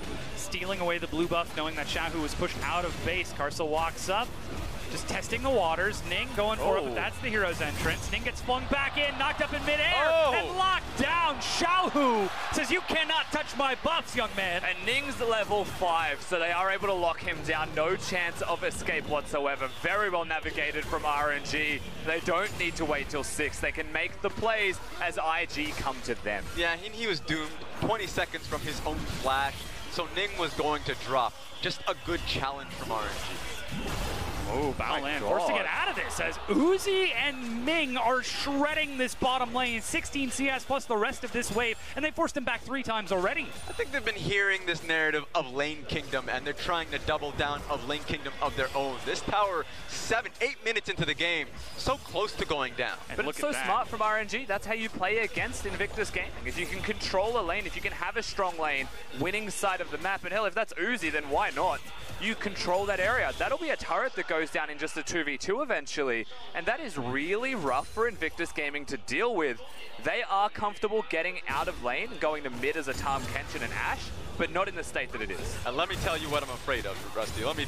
I'm a little bit afraid because that tower didn't go down. You know what that means? Leave it up. We're going to come down with force. 4-man dive. Let them think it's safe. I'm sure it was the comms for RNG as they make their way out of base. Cutlass finished off for Uzi as it's a Vamp Scepter and a Longsword for JackeyLove. Now Karsa is down here at level 6. He's got himself the Weaver's Wall. A little bit too early. Once the wave crash in, JackeyLove is about to step forward. That's the shove. Oh, but Baolan, finger on the trigger. He accidentally missed the flick because JackeyLove didn't just place the ward. He kept walking forwards, I think for a deeper ward to be placed in that tri-bush. Bit unlucky there from Karsa, but great save from Baolan. Good reactions. But you can see IG know that this is the plan for Royal Never Give Up. They pushed the wave up while Uzi and Ming were recalled, got vision in the river, passed over blue buff. If RNG want to take control of that bottom side, they're going to have to do so by force now. Xiaohu still holding down in that mid lane towards that Rod of Ages. Feigning bottom, doesn't have his hero's entrance yet. And the control wards are in favor of Invictus Gaming. Karsa has to double time it here so he can actually protect not only his own control ward in the tri-bush, but try and place some around mid lane, because this has been a little bit hard for Xiaohu to keep up. Now Cloud Dragon is being targeted by Invictus Gaming. They get lane control for just a few brief moments, and they use it to turn into an advantage. Is hovering near flick range constantly. He needs to be super cautious with positions like that. If you don't have vision in the tri-bush and you're hovering near that area against the Taliyah, free flick and you are dead. And I think it's crucial that the dragon gets taken down so they can roll the dice for a new one. Their composition works so well around open dragon fights, and there's no way RNG are going to pay any mind to this dragon, that they can just keep going tower to tower. So you need to keep it in the back of their heads. The next dragon that they force is going to be second one, and it's going to be Mountain. There are super good teleport wards right now for the side of RNG if they choose to make the plane. You know that IG, whilst Ning is here, you don't think they can really step up to defend this one by any means. Oh, that's the arrow. Uzi gets tagged. Ning goes in. They need to keep Uzi alive, and they do. Double teleport as Rookie and Baolan get into the back. Uzi dies. JackeyLove resets the position. Karsa running for his life as Xiaohu has joined the fight. Looking for a turn back. JackeyLove escapes the Winds of War, walks back into it for more damage. And Karsa, dreaded volley after volley. Baolan lands the stun. Rookie, not even going to chase it down, finally lands the kill. There we go. Baolan protecting President JackeyLove in that situation. He was so close to being traded across, but keeps him safe. And the flank from Vel'Koz does them in. RNG tried so hard to give solo gold to Uzi, and that is the reason the fight happens. They just leave the turret. They want to deny minions. JackeyLove stares him down as the Ashe and says, let's dance, throws the arrow, and that's when IG choose to pick the fights. Off a little bit of a mistake from RNG, just not respecting them enough. Just take a look at that. Sends down the ultimate, and actually just a perfect range on the disintegration ray. Hits all 3 of them, and there's no way for you to counterattack. So I like the fact that Shahu goes in to try and trade him off, but JackeyLove saved by Baolan and they can walk him down. And Baolan's a good bloke. He'll be able to save his AD carry, no problems. And good awareness from JackeyLove and from IG overall with communication to swap the fight how they did. To just immediately switch directions. Jackie flashing towards RNG side of the base was actually the correct call. And that's Invictus Gaming playing to defend their bottom side. The Shy is on a carry on that rise, but they're trusting him to his own devices against Letme and instead investing into JackeyLove to try and equalize that loss of the laning phase. It's only 20 CS down now, but RNG are trying to turn it into a Rift Herald. And the good news for Invictus Gaming is they have so many damage threats that they don't have to rely on JackeyLove here. The double AP coming through from Invictus Gaming are going to be what makes their mid game. Herald down to about 4,000 health. Ning is there with the smite. They can't touch it. Looking to walk forward, but Letme zones him away. The shove misses, and Rift Herald picked up by Royal Never Give Up. Yeah, just too hard to get access to the area. They're zoned away. RNG is still in a point of power. So whilst we're speaking towards IG, they've got all of these things. They've got the capabilities to do X and Y. It's still RNG that are hitting it home harder, and they are doing it first. The dive in the bottom lane that IG ultimately won was still RNG getting the turret. It's still RNG pulling the punches first and setting up the plays. One thing to take note of. Glacial Augment for Rookie, so that's not Spellbook. So he has the cleanse, and Rookie is the mid laner that goes to cleanse the most out of any LPL mid laner. If he feels threatened, he's picking up cleanse. It makes it so he's so reactive. Can't use his teleport to help his team, but they're running in. Oh, that's actually the Ragnarok. Ning continues to go in looking for Karsa, gets a huge amount of damage. The wish to reset it, but he goes down before he can make it over the wall. Xiaohu trying to run to the turret, but he's got no flash, has died.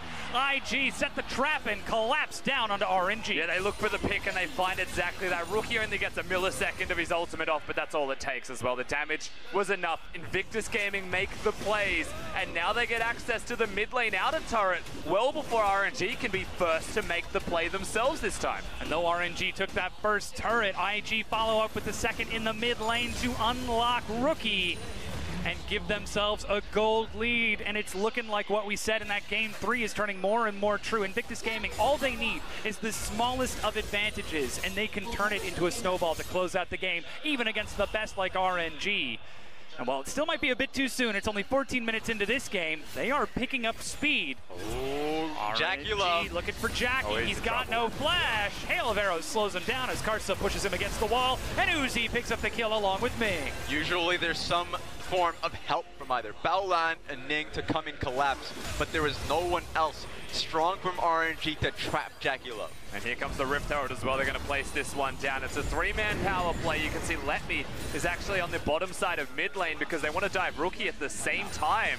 RNG, they are not holding back if they find those opportunities. Shelly will charge, but Karsa roams towards the mid lane as Uzi finishes off top with Ming. Ning still forced to hold back as they push Shelly all the way up to the second turret to get a second charge off. Shelly seems a little bit tipsy right now. I don't know what's happening. Not a straight road. Oh, that's the arrow down the mid lane. Whoa! Doesn't need to get hit by that one as Uzi and Ming make their way back to base looking for those recalls. But 5-5 now, 2 turrets to 1. RNG still down in gold despite being up in turret. Yeah, but the lead is very insignificant by a gold standpoint. That much is for certain. But what you have to do is look at who has the gold on both teams. For RNG, it's actually pretty well spread. Whilst there's no kills for Uzi, he had the CS advantage, so he has the slight gold edge there. Unfortunately for them, Ming is the one with 2 of the kills, but for the side of IG, Rookie has a lot of it. Rookie and Ning have a lot of it between the 2 of them, and that's a lot of skirmishing prowess they're able to build for themselves. And through that functional 2v2 capabilities, that's a very scary thing for RNG to be staring at. Yeah, itemizing wise, it means that Luden's Echo gets picked up by Rookie, so this damage is going to be coming through. Goes forward, that's the cleanse, paying off for Rookie. He doesn't need to flash away, as that's the Disintegration Ray onto Karsa. Ming ready with the heal, but Uzi's holding down in the mid lane. Letme managing to find Ning in the back. He's still got the Ragnarok and flash, but loses resistance. His Baolan with the save. Pulls him back in Chains of Corruption, doesn't connect. IG are able to get away. So close to landing the killing blow on Ning. They were actually prepared for Baolan to ship him off. So good eyes on them, and it will give them the pressure to get the dragon. RNG certainly no slouches in this game, lunging back against Invictus Gaming to reclaim control over the river and reclaim control over these neutral objectives. While it's unfortunate that Ming has 2 of the kills, he has Ardent Sensor that in 5-part will help Uzi out. Yeah. So that's something we'll have to look for in the team fights that come forward. The extra armor, the healing, and the Ardent Sensor is going to be doing a lot of work to helping Uzi out. Remember, Asian Games, it was the same deal. It was a Lulu that gave him the shield, that gave him the Ardent Sensor. But when he's on the Varus pick, there's so much confidence that exudes from him. Absolutely the case. Of course, the one place where I would say maybe it's unfortunate that the 2 kills went there is more Let Me than anyone else, and the reason that I say that is his role in this team composition for RNG is not the same as other Urgot compositions are. He is more so about diffusing the Shy, keeping him busy, and holding the fort in that top lane. And if he can do that, then he has done his job, and those 2 kills could have been 600 to someone else. Rookie is on the prowl with that Spectres chasing across the spooky ghosts. Twin shadows to scare them away, but that does buy time for Jackie Love and Baolan to push bottom and take the tier 1. It's 2-2 in turrets, but IG up 1,000 gold. Still, Uzi tries to push the wave into this turret, but cannot break it against a Vel'Koz. Yeah, so much wave clear. Vel'Koz is not going to be able to do it. Then the Olaf axe will do it. And the spooky ghosts that come through, not a lot of people have seen it globally, sets up so well for the rest of the abilities that the Vel'Koz will come through as well. The E, the W, or just anything that really CCs you and allows for the passive to just stack up. Uzi and Ming have to be prepared for that. Yeah, it's a super big slow when it comes out in an AoE as well. So the Vel'Koz does have a lot of zone control. The big differentiator here for me, and you'll see this coming forwards, is the Talia ult. That Weaver's Wall can trap you in an area, and that enclosed area is just prime picking for an Uzi ultimate, for Xiaohu on the Galio to hit that as well, or follow through with a Flash Torn. So they've got the capabilities there, RNG, if they want a hard commit to something, but their very soft committal plays are not going to net them turrets, particularly in this middle lane. Yes. I want to draw back to the rookie build because, honestly, last time we got to see Spooky Ghosts and Glacial Augment was actually in Korean solo queue. A lot of rookie Echoes would play that out. And it would just be super utility because it's just slow on top of slow. It really stacks up and makes it really difficult for AD carries to perform in team fights. So Uzi has to watch out for him. A lot of that will be piling up, and it does set up for the Vel'Koz damage, as I mentioned. Here we go. Karsa lands the shove. Jackie Love eats some burst, but Karsa continues to chase Baolan away. That's going to be a kill. The arrow lands, threaded volley, forces Karsa to back away. Yeah, Baolan had to use his grey health, but once he did that, Karsa can just keep pressing forwards, try and find himself off work ground and follow through with the kill.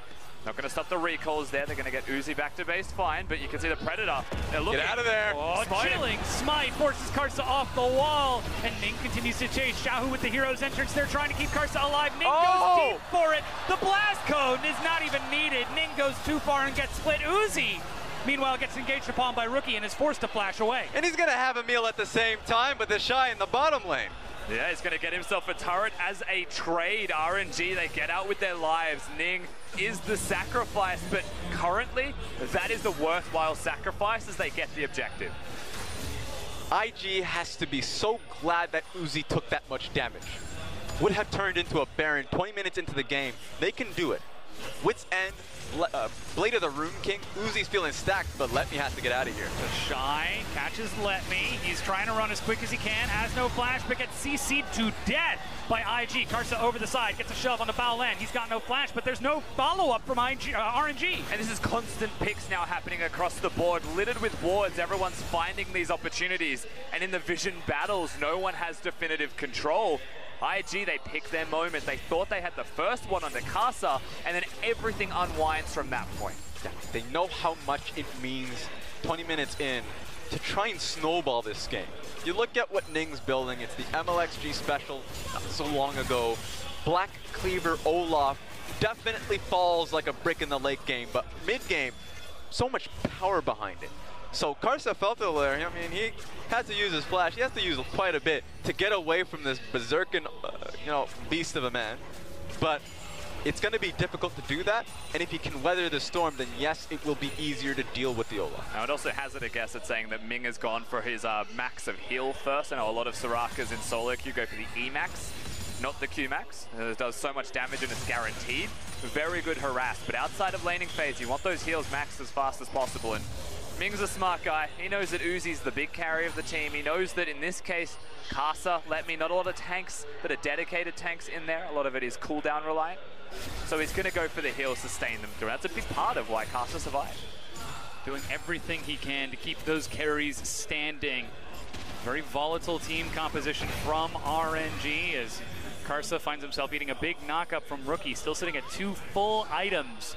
The Shy already set up the wave bottom. He's got himself a Realm Warp and Teleport, but currently is instead grouped with IG as they might be trying to bait a fight. They kind of have to be together. You already saw what the poke meant for Rookie. While he does a lot of damage, Soraka's always going to heal it up. So poke is not going to be meaning too much for Invictus Gaming's composition. They need to fight, and that Rise needs to be with them. It needs to be an all-in engage. You can't just trade half health for half health in any kind of pick battles. You definitely need to commit yourself to the fight when it happens. There's a big thing that a Vel'Koz can definitely provide, something that the Shy can also provide. He is starting to get more and more control in these side lanes. That is a significant CS advantage that has grown.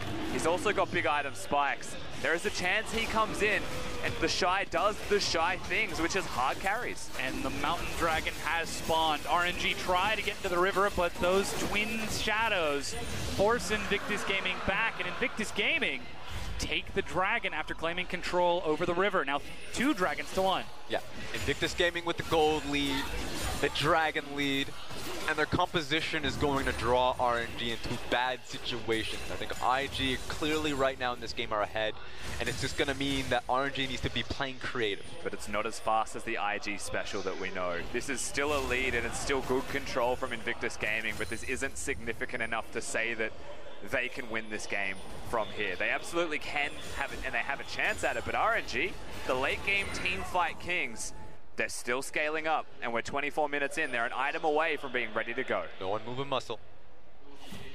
Or a tentacle. Yeah, get out of there. Smacks them both and forces Karsa and Xiaohu back.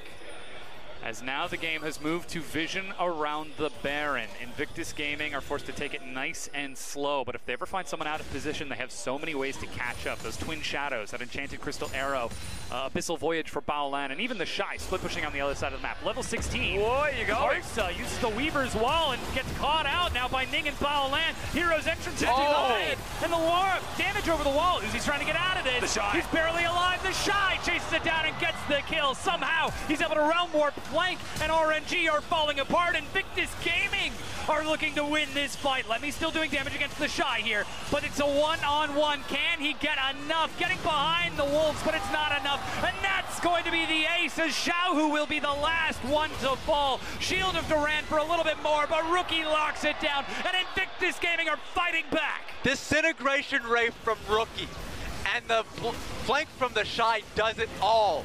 Excellent team fight, and it is going to give him a Baron. And they're going to go straight to this Baron now. Between the 3 of them, the Shy has enough shield, has enough tankiness. Baolan's the one at risk of dying. They should be able to net this one for themselves. IG, in such a messy skirmish-based fight, they're the ones who come out on top, and this replay will be so telling. Firstly, how was JackeyLove so low? Yes. And then how will they all find themselves caught? Because it starts with Caster's wall. Because he's trying to make a play through the mid lane. He's trying to get behind JackeyLove, and he doesn't know that 3 members from Invictus Gaming were ready to jump him. 2 separate picks happening at the same time, but this doesn't.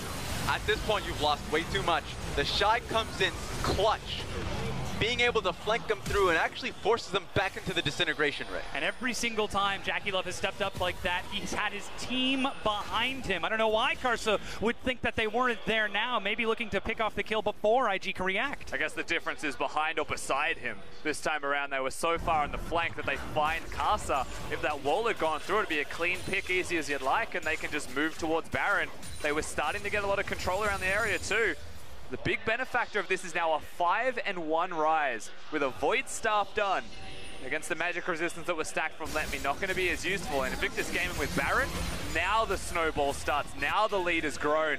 They are so poised to win this. Yeah, splitting up the map. Karsa and Xiaohu could look for this pick, but they're losing a lot. They've just found the Shy. He Realm Warps out underneath the nose of Xiaohu and Karsa, but IG see two members invested on the other side, and they swing their attention top. They've already taken the tier 1. The Shy steps back up to continue to keep them busy, looking to go 1 versus 2 while his team takes it in. He gets the burst, and he gets the kill. Solo sidestepping 1, but finally does to Karsa. Meanwhile, IG, they've already broken down the tier 2, and Rookie's bringing the wave mid. That was so clean from the Shy. He risked his life knowing that Invictus Gaming were getting so many towers in the top side of the map. And a 4v4 is what comes from that. With the extra member of RNG spotted on the bottom side, they siege the mid lane to Leah Wall just to try and disperse them, trying to deter them from getting this push across. But even if this push doesn't happen, IG have got such a big lead. They found Rookie on the side! Karsa and Ming locked down a kill, and IG's siege has been stopped. Teleport from Let Me very deep. The Shy's going to be up in 16 seconds with his own. He's chasing onto Ning. They're looking for more. The slow, but Ragnarok is used, and IG retreats. We're able to disengage. Everyone can take a breath now. RNG and IG. The game has slowed. The Baron will subside. There's a minute left on the buff. And we get to set ourselves up, establish ourselves. RNG get one more chance at trying to hold the fort down. If they can get a team fight, they're still in the game. If IG clean up once, it could be over. Just trying to find some poke behind them. Obviously just didn't know that Karsa was in position. The cleanse from Rookie coming out just a second too late as Ming is able to show up with the Equinox in time to stall him out. The fan vote still heavily in favor of RNG, and they still are on match point. But this is IG's wheelhouse. They've got control of the game. They've got control of the map. No Baron has fallen off of most of their members. They're still going to try to utilize as much as they can to force RNG into a corner. But Xiaohu chasing down Nick. He has members actually coming top lane. They've got the Karsa wall on cooldown. He's still trying to run as quick as he can. Xiaohu Olaf's ult is up in about 3 seconds. He should be able to get out of the next taunt. And that's the Ragnarok. He's still going to run, but buys so much time. Meanwhile, the Shy and Rookie are splitting bottom. Yeah, you get a lot out of that one. Realm Warp too. Minions under the turret to try to look for an inhibitor. Letme needs to hold his ground. 3 minions, but Uzi is there, clears them out. The arrow onto Letme. They're looking for the dive. The turret is finished off. Jackie Love continues to walk forward as they want the inhib. They're going to keep looking. They cancel the recall as well. Stops the recall. They're looking for the light. Uzi goes golden. He's got the flash, but the Shy is ready. He's gotten out, but Ming gets the save. The inhib is going to go down, but Invictus Gaming force it back. Teleport used by Xiaohu to get back. He had to. Invictus Gaming were doing too well in the bottom lane. They get an inhibitor though, so they can get out. IG coming back in what looked like an unwinnable series. And you're looking at 5 minutes with the bottom lane inhibitor gone as well. Letme, not the most proficient at clearing super minions on that Urgot. It's a slow process. Xiaohu doesn't have the teleport. So if the fights happen near Baron, if they happen on the top side of the map, things like that, very far away for a Galio to reach. Now IG can make the next big power play. I'd be looking at Baron. Still going to be a few minutes before it spawns, but RNG on the defense are trying to buy time. This is big. Speaking of buy, Infinity Edge there for Jackie Love. And so for all of the magic resist that has been being picked up from RNG, Uzi with the Wits and Adaptive Helm for Letme, that now feels like it's going to go to waste. Jackie Love has so much damage while he was put down in the early game. He's coming back now, dishing so much out. Invictus Gaming are still playing around this Baron. It's 2 minutes before it's going to come up in 4 on that inhibitor, but they set the trap. It's up to RNG not to fall for it. Invictus Gaming are in the power play. But in the power play with the Rise ultimate as well, their ability to transition across the map, their translations from top to mid, if they choose as well. They could put Rise in a side lane, but they've grouped him up. IG, they are looking to siege right now. They want to keep RNG within the confines of their own base at the bare minimum. Karsa's looking for harass, but there are the twin shadows forcing back Xiaohu and Karsa. The wave gets cleared out, but this is a lot of harass coming out from IG as the next wave crashes in. Yeah, big wave mid lane. Remember Realm Warp can change the environment, can send the minions towards the top side of the map, or Rise can just stay there and try to whack the turret. Now super minions are flooding in bottom. Xiaohu has to show himself, but he's got the hero's entrance to join. 1 minute till Baron with those supers that you mentioned. That's the thing you're looking at, Nick. Oh, piece of corruption. Uzi, he's got no flash, but he walks onto the Shy, looking for the damage, and they can't protect him. Uzi goes too far and goes down. Ning walks it up, but is saved by Baolan. Xiaohu tries to get out and does indeed. IG drop the Realm Warp to try and bait this. They need to get out of this fight as Baolan gets left behind. He's got flash and escapes. They brought the minions to mid lane. That was the turret that they were going to look towards at the end. They could reset right now. 30 seconds until the Baron spawns. IG, they get an inhib. They've got supers pushing bottom. Teleports come in from the Shy as well. They're not even looking at the Baron just yet. They want to make the play while Uzi's dead. Same time as Baron comes up, you're right. Uzi comes up. They can just take this tower and head on back. They're able to break it down. The Shy walks forward. Xiaohu ready with the shield, but doesn't flash in. Seismic shove. Jackie takes a hit. Ning is behind him onto Carso. They found him the laser again. And RNG are running as fast as they can. It was match point for them, but Uzi has respawned in time. He's firing the arrow. The Shy walks up to him. Still no flash on Uzi. Ming trying to keep him alive, but has no health. And the third inhibitor is going to go down. Fear beyond death. Let me lands it. The Shy tries to get out. He's running away from Xiaohu. Uzi walks it forward and gets himself another kill. And this is the only chance RNG have. If they can somehow leave their base, they've got time. They could look at the Baron buff. But leaving their base with double super waves coming in is a difficult thing to do. What choice do you have? If they go to Baron, teleport is there for Jackie Love. That is a bad decision, but he's waiting. Sweeper, that's the arrow. Xiaohu's the target, baited and outsmarted. Jackie Love gets the kill.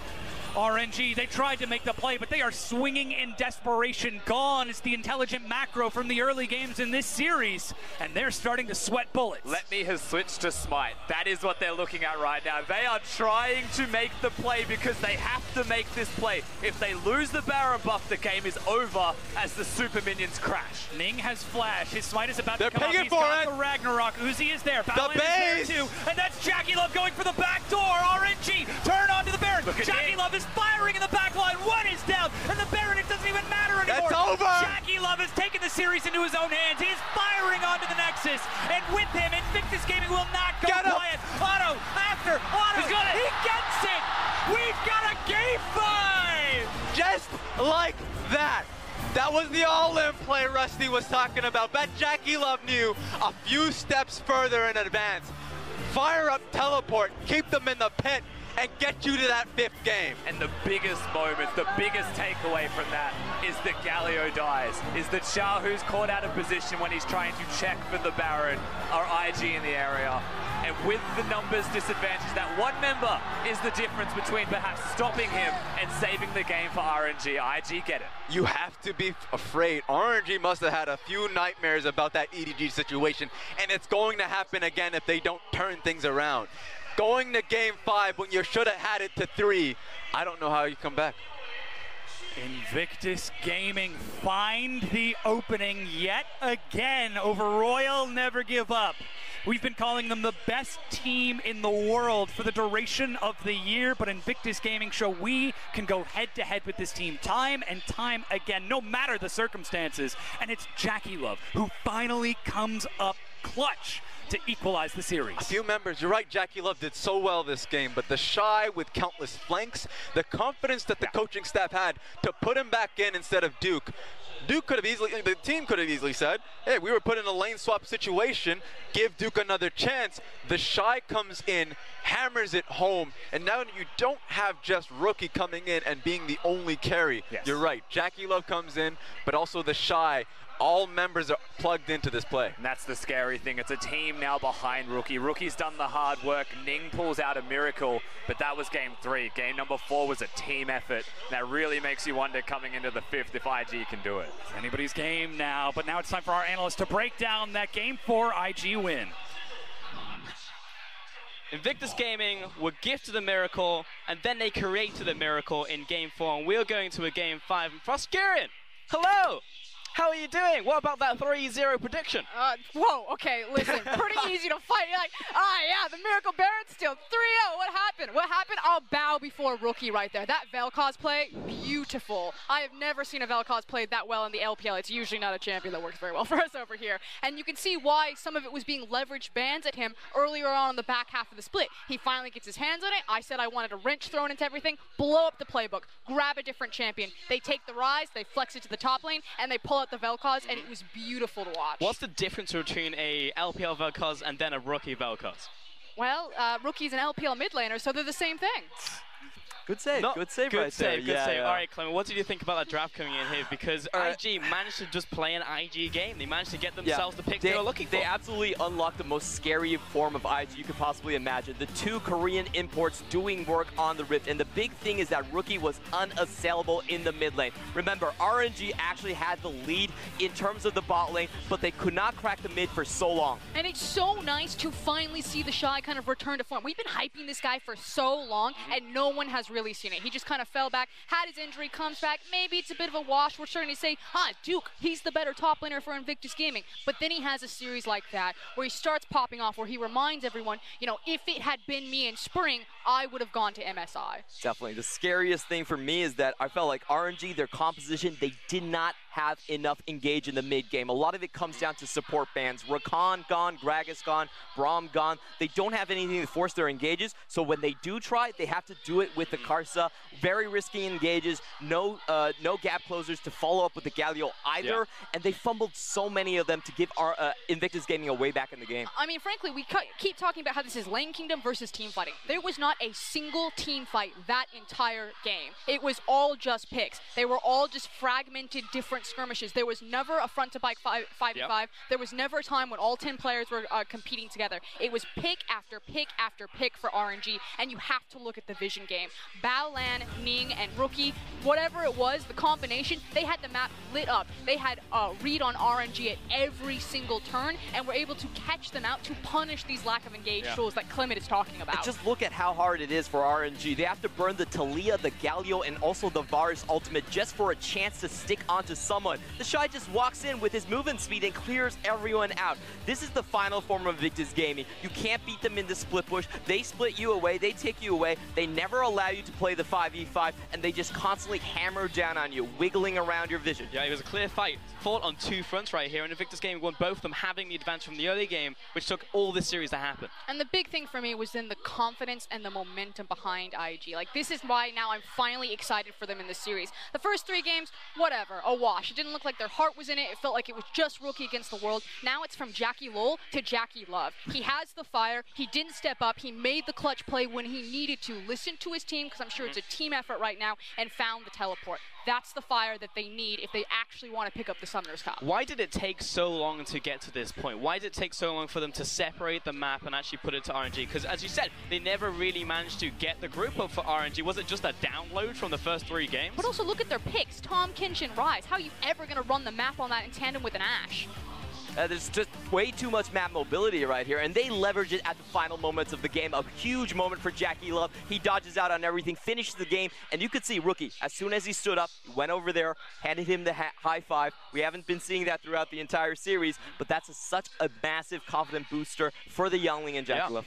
Yeah, and unfortunately, Jackie Love got a bad rep. You know, when the international audience finally decided to turn their eyes and look on the LPL, it was unfortunately the worst series that Jackie Love has ever had. So if you haven't been paying attention to the LPL, if you haven't watched this guy domestically, of course, he looks like a bit of a joke when he's supposed to be this massive prodigy. But you see some of this maturity, not cracking under pressure. Yeah, he was flashing forward earlier in the series, but I would rather have a player that has the bloodlust, that has the fight, and teach him brains than try to teach him to have that fire, and Jackie Love has it. Yeah, and that's something you can't really teach at the end of the day, you know, and Jackie Love was meant to be the final piece of this puzzle, and you're absolutely right. For a lot of international viewers, they would have only seen Invictus Gaming when they were wounded, not coming into, as we're talking about right now, the final form. This truly is the final form of Invictus Gaming, taking us to a Game 5, and you're right.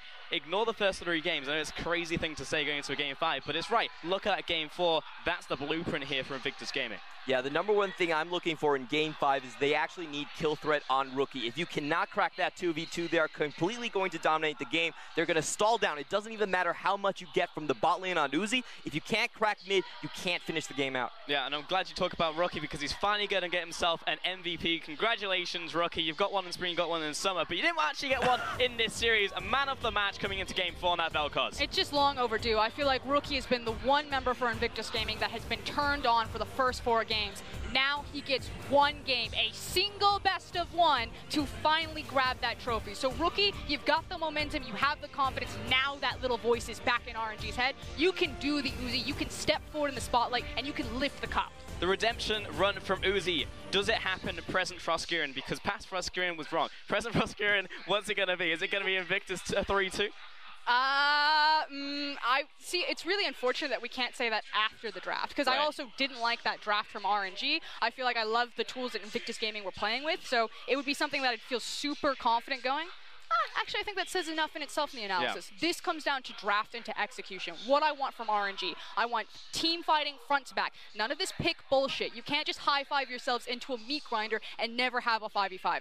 Get yourself hard engaged 5v5 tools on multiple members. For Invictus Gaming, map mobility, have the pick, have these tools where you can split RNG up and never fight them. Because in the 2v2s, in the 3v3s, you have the better players for the skirmish. Stick to that. Now, here's my question, because in the playoffs so far from RNG, we've essentially seen the same draft over and over and over and over again, where they look to prioritize the Kai'Sa. You take that away and it's like, all right, well, now he's going to go Varus or something like with low mobility, and something you can know what you're going to be up against. It's a known quantity what RNG are going to bring out here. So is the recipe just super easy from Invictus Gaming, or do RNG have more? Because it feels like they haven't shown anything yet. I think RNG are actually going to change around their playstyle a little bit. No more of this Urgot. They're just going to go back to the orange, something that they're comfortable on, front to back, always getting the team fight. They're saying, hey, laning phase, look, IG, you're so good, we're not going to contest you in that area, but we need 2 things, map mobility and the initiation. If they lock in those 2 and they still get an 80 carry like Kai'Sa, I feel like they will still take this in 5. So you think the priority picks are now going to shift to these semi-global map pieces that were coming out, like Tam Kench, the Rise? Yep. And the Initiate. And the Initiate. That's what it's going to come down to. That's what the analyst test thinks. We're going to take a short break before we get into game number 5.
Ladies and gentlemen, welcome back to the Summer Finals 2018 here in the LPL. We're going to a Game 5 in Nanjing. I don't think anybody here expected us to get to this point, but here we are. Invictus Gaming, a miracle run coming out from them, and they created that miracle. The crowd's going to be behind them as well, coming in for an extra 2 games. They thought it was going to be over at Game 3. It's just like, I'm not going to get my money's worth. Well, here we are at Game 5.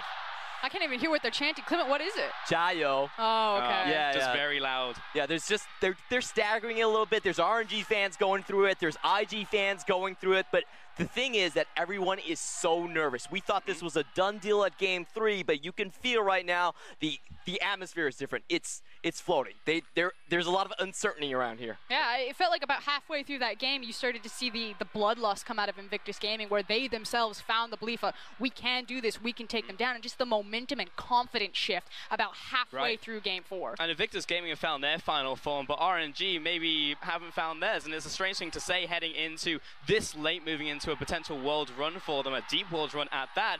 But what's that? It's not Carcer in the jungle. It's MLXG. They just decided, all right, boys, flip a coin. Let's bring out MLXG, and we'll go for that type of victory route going up against Invictus Gaming. I have to say, MLXG, listen to the crowd. They want it. They want it.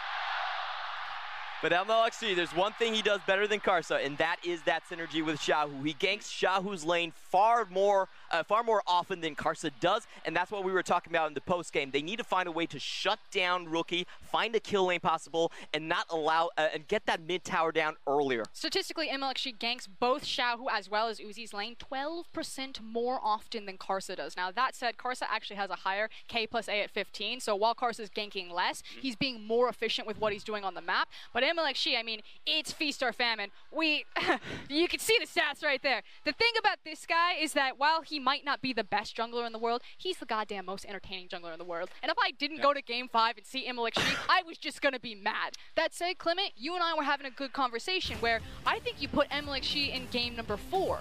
Yeah, definitely, because Carcer was kind of out of the situation in Game 3. The kill trade was really what lost the game for me in that Game 3, where he went in on Ning. He was only worth 175 gold. He still wanted to go in and do that trade, so I felt like he was playing a little bit off tilter, and doing that swap right now is such a massive risk. Yeah. MLXG in high-pressure situations, you just don't really know what you're going to get of him. Well, if it goes good early, great. If it doesn't, then I think... Yeah, I mean, it's the coin flip, right? It's coming 50-50 for us. I was going to say, let it be known that you don't kill MLXG 9 times in a row. He will stop at the 10. But ultimately, why I felt it should have been Carcer at Game 4 is because you want Carcer backstage watching, studying what Ning's doing, because Carcer's always been the more cerebral jungle, where, again, MLXG is that hyper playmaker. But I guess if you're going for clutch, which this series has just been defined on key clutch moments, Rookie's Zoe performance, Ning's Baron still, the Vel'Koz pick coming out. Now, it's MLXG, it's your turn, be clutch. Right, and maybe not more successful, but he's just there more. And when constantly you're looking towards this early game and Lane Kingdom coming in from Invictus Gaming, just having an extra member involved can maybe tip the scales here for RNG. MLXG is just going to be everywhere. But they have a very tall task ahead of them, because they need to shut down Rookie. And Rookie, he's finally made it here. 2014, at the end, he came over to the LPL, never stepped into the finals, but every single year, people have said, this is the best mid laner. You have to look at it. Yep. He's gotten MVPs, he's gotten all the accolades, and this is his chance to do it. When we interviewed him, he said he wanted to change his name to Veteran, but he's never won a championship, so he's held back on that. He's called himself a Rookie from now on. I feel like if he ascends on the stage today, we are going to see the Veteran out of him. Yeah, and it's honestly at this point, it's like, Rookie, this may mean more to him right now to win this up against Uzi here in Nanjing. I mean, this is world domination, but for Rookie, all of this is a culmination of this one single game in this best of 5. I mean, the fact of the matter is you go all the way back to Rookie's KT days, and he sees that Smeb's already punched his ticket to Worlds, and he's like, there's a KT reunion going on, and I have to make my way out there. So, you know, he wants to join KT back on the world stage. He's got his ticket anyway, but it's nice to find that momentum. And frankly, Rookie hasn't found the same successes that he did when he was back on KT. You know, the very famous Orianna Nocturne play that they found on Hachani way back when. Rookie's been a powerhouse in the LPL, but unfortunately has never gotten to do it on the international stage. IG went to Worlds in 2015, and it was laughable in their performance. He's never really been able to show up at those internationals and really show what he's made of. Because in the LPL, if you're an LPL viewer, you know that this guy is the guy to beat. You know, he is the mid laner you look towards, but he's on Invictus Gaming. Never really got to the point, even though they have a long legacy,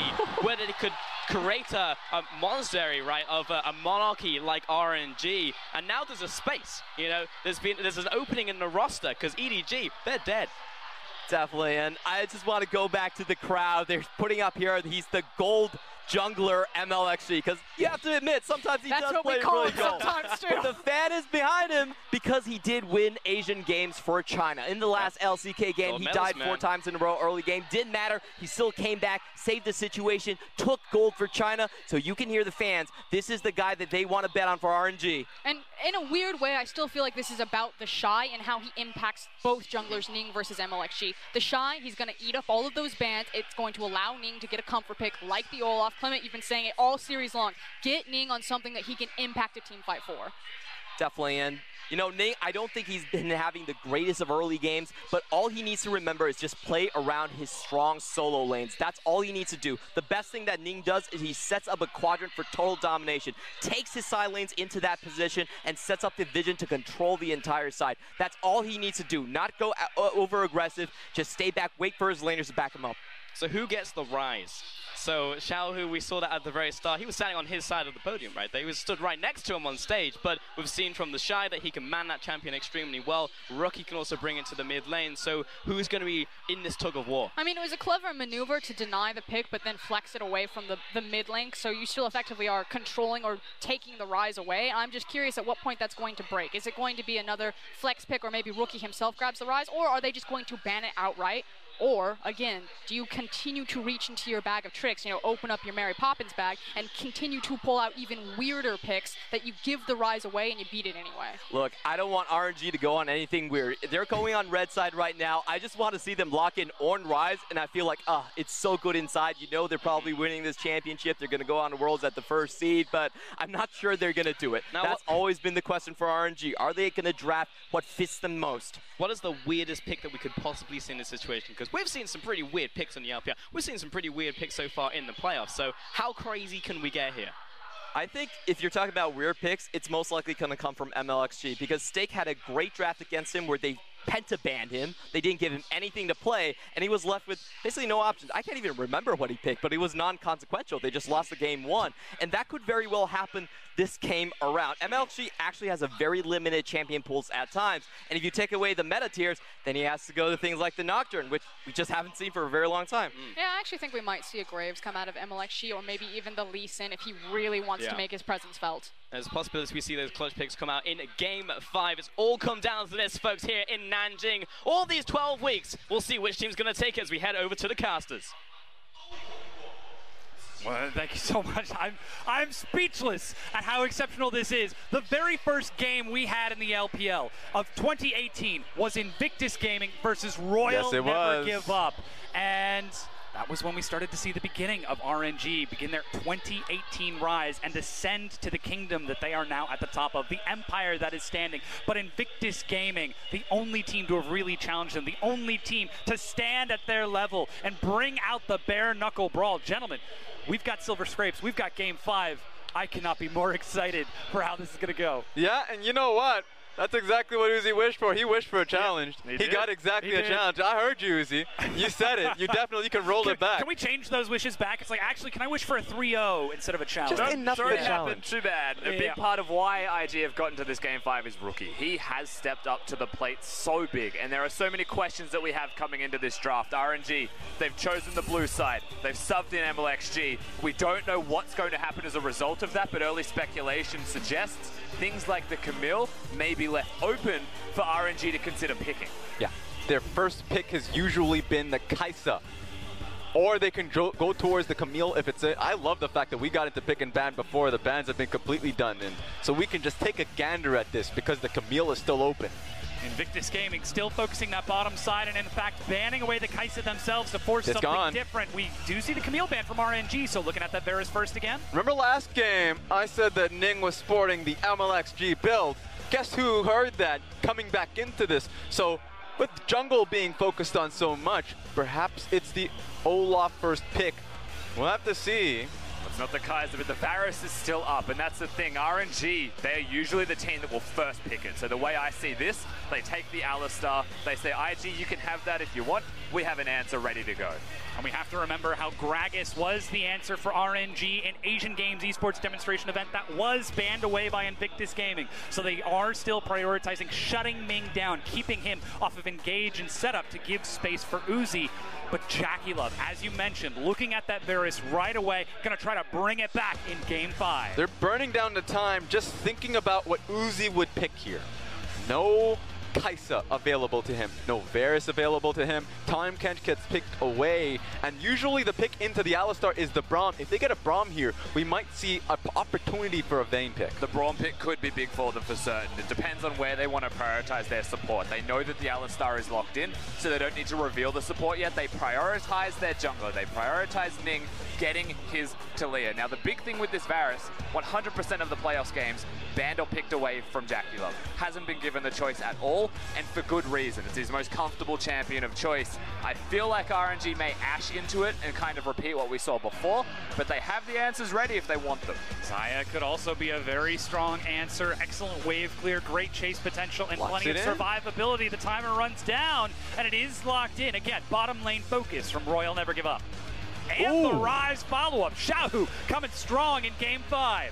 There we have it. I mean, if any questions were coming through about what the pick would be, Rise locked in blind. Doesn't matter if Rookie is going towards the Vel'Koz. In fact, they do it last. So they force them to either pick the Braum, Vel'Koz, or one of them are getting banned in second phase. And I wonder if they consider flexing that to let me, because that doesn't seem like an RNG thing to do, and not in a Game 5. We have full expectations that that top lane pick will be a tank. Maybe an Ornn, maybe a Sion, something of those likes that can contribute to the team fighting. So RNG can play front to back, can scale to the late game, and can hit that big moment perfectly. IG are the ones who play the carries, but anything is possible for Let Me lately.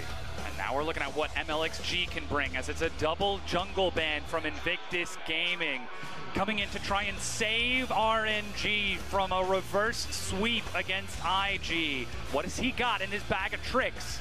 Now, we've seen a few special picks from MLXG during the regular season. The Lethal Tempo Nocturne is what he came out with not so long ago, and everyone else just started, piling on in with that. Olaf is still there. We've been echoing that.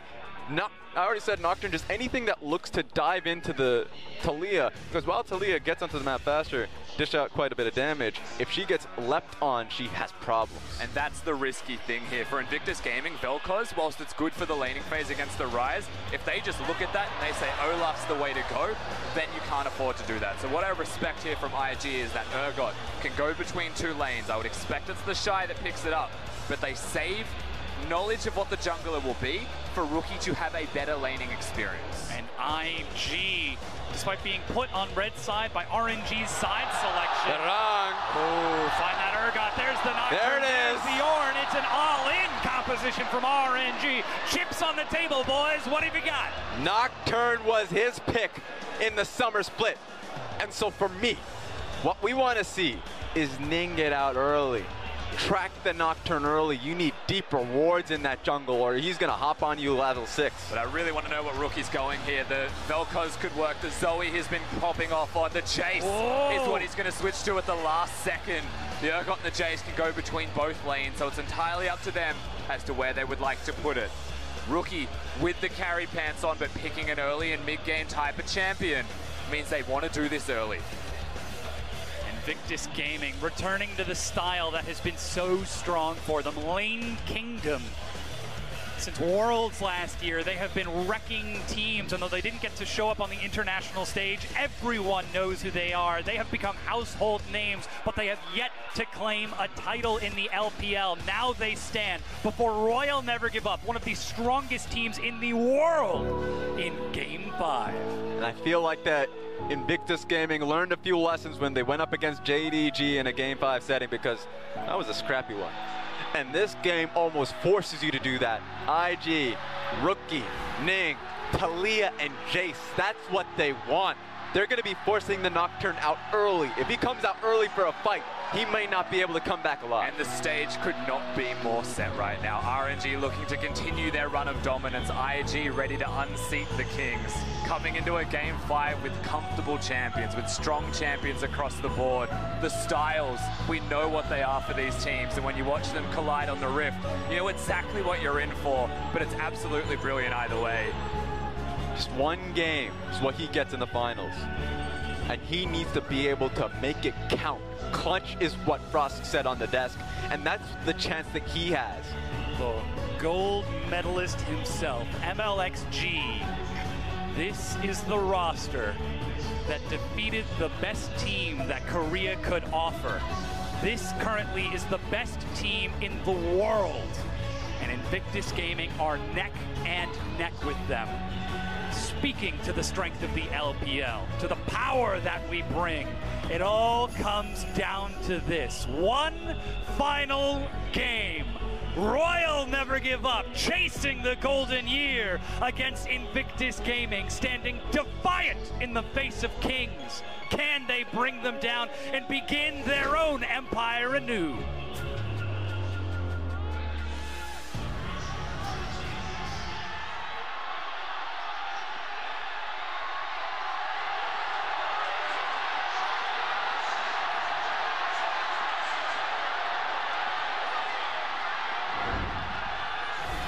The roar from the crowd says it all as we get into this 5th game. We don't need the silver scrapes here. We're straight onto the Rift. The action you would expect coming into a 5th game, maybe slower pace. That's what a lot of best-of-5 series bring about. You get Game 5, you get team fights. You get slow, scaling games in the late game. But I have a feeling that IG is going to see that ideology and throw it out the window. They've picked the Jace. They've got an Urgot. They are looking to start this one off strong, as IG is always want to do. It's a good level 1 from Invictus Gaming, too, with the Braum. So you'd expect for them to just run on in. Oh, no, they're not going to see it. They step in. The wards will spot this out. Immediate pause coming into this. Got to make sure all of your gear is up to par. If your monitor flickers, you take care of that. Oh, yeah. Everything is on the line in this game. No chances. The fact that literally your world seed, your career is defined by this. That rookie, a man that never been in the LPL finals, let alone get that trophy. So now that he's got here, he better make it count. So for him, it means the world. Sure, you could look back at his international performance, but that wasn't at the World PL Championships, and so he needs to get it. So if it's Invictus Gaming, and if he so much as hears my mouse isn't clicking right, he's pressing pause right quick. He's going right in. He's slamming that. I mean, you know the state of the world right now. You want RNG versus KT in the finals. That's the matchup you're after. There's nerves on the side of RNG, and the thing is, if they finish second, they could be in KT's group. That's where things get very confusing. You just saw Uzi on your screen looking very nervous. This isn't the laughing and smiling Titan that we saw in games 1 and 2, even in game 3. This is the mortal that we've seen through 2017, 2016, 2015. Years have led to this moment and have conditioned him to game 5. And we've heard him in interviews. He's learned from all of that. Proper mental, the mentality counts here. Game 5 is a situation he's fell before. A lot of the times when he's been in the finals, yeah, great, he's been in the finals so many times, but it's only this year that he's constantly clutching it in with Game 5. The victories, being able to hold the trophy, he doesn't want it to slip back. But he does know what it takes to be victorious. When you look at his opponents in Invictus Gaming, they do not. They haven't made it to the finals, into a Game 5, and won that Game 5. They were lucky to get here. They played very well, but it was a scrappy game against JD Gaming in the semi-finals. But now they're here. They pushed RNG to the limits. Can IG continue the Game 5 trajectory, or will they be able to calm down and play their style? We've got to question the momentum coming into this. Obviously, Invictus Gaming chasing the reverse sweep against Royal Never Give Up, feeling the fire, but this pause certainly is going to put a damper on things. And we do have a quick update for you. We do have an equipment issue for one of our players. We're getting that resolved as quickly as possible, and then we're going to be getting back into game. It's that mouse, man. Rookie doesn't want to hear that mouse issue. That being said, it is important to remain calm in this situation. For Invictus Gaming, 100%, because they're the ones that are pushing in and invade. They don't know that that ward's been placed, so for them, with the communication being so heavy, to look for the kill, to look for that information. We're about to come in and we get to see more about that. We've loaded back onto the Rift. There's the invade. Invictus Gaming trying to finish off that red buff while in the bottom lane. Uzi and Ming head back on down, and Ming finishes this off.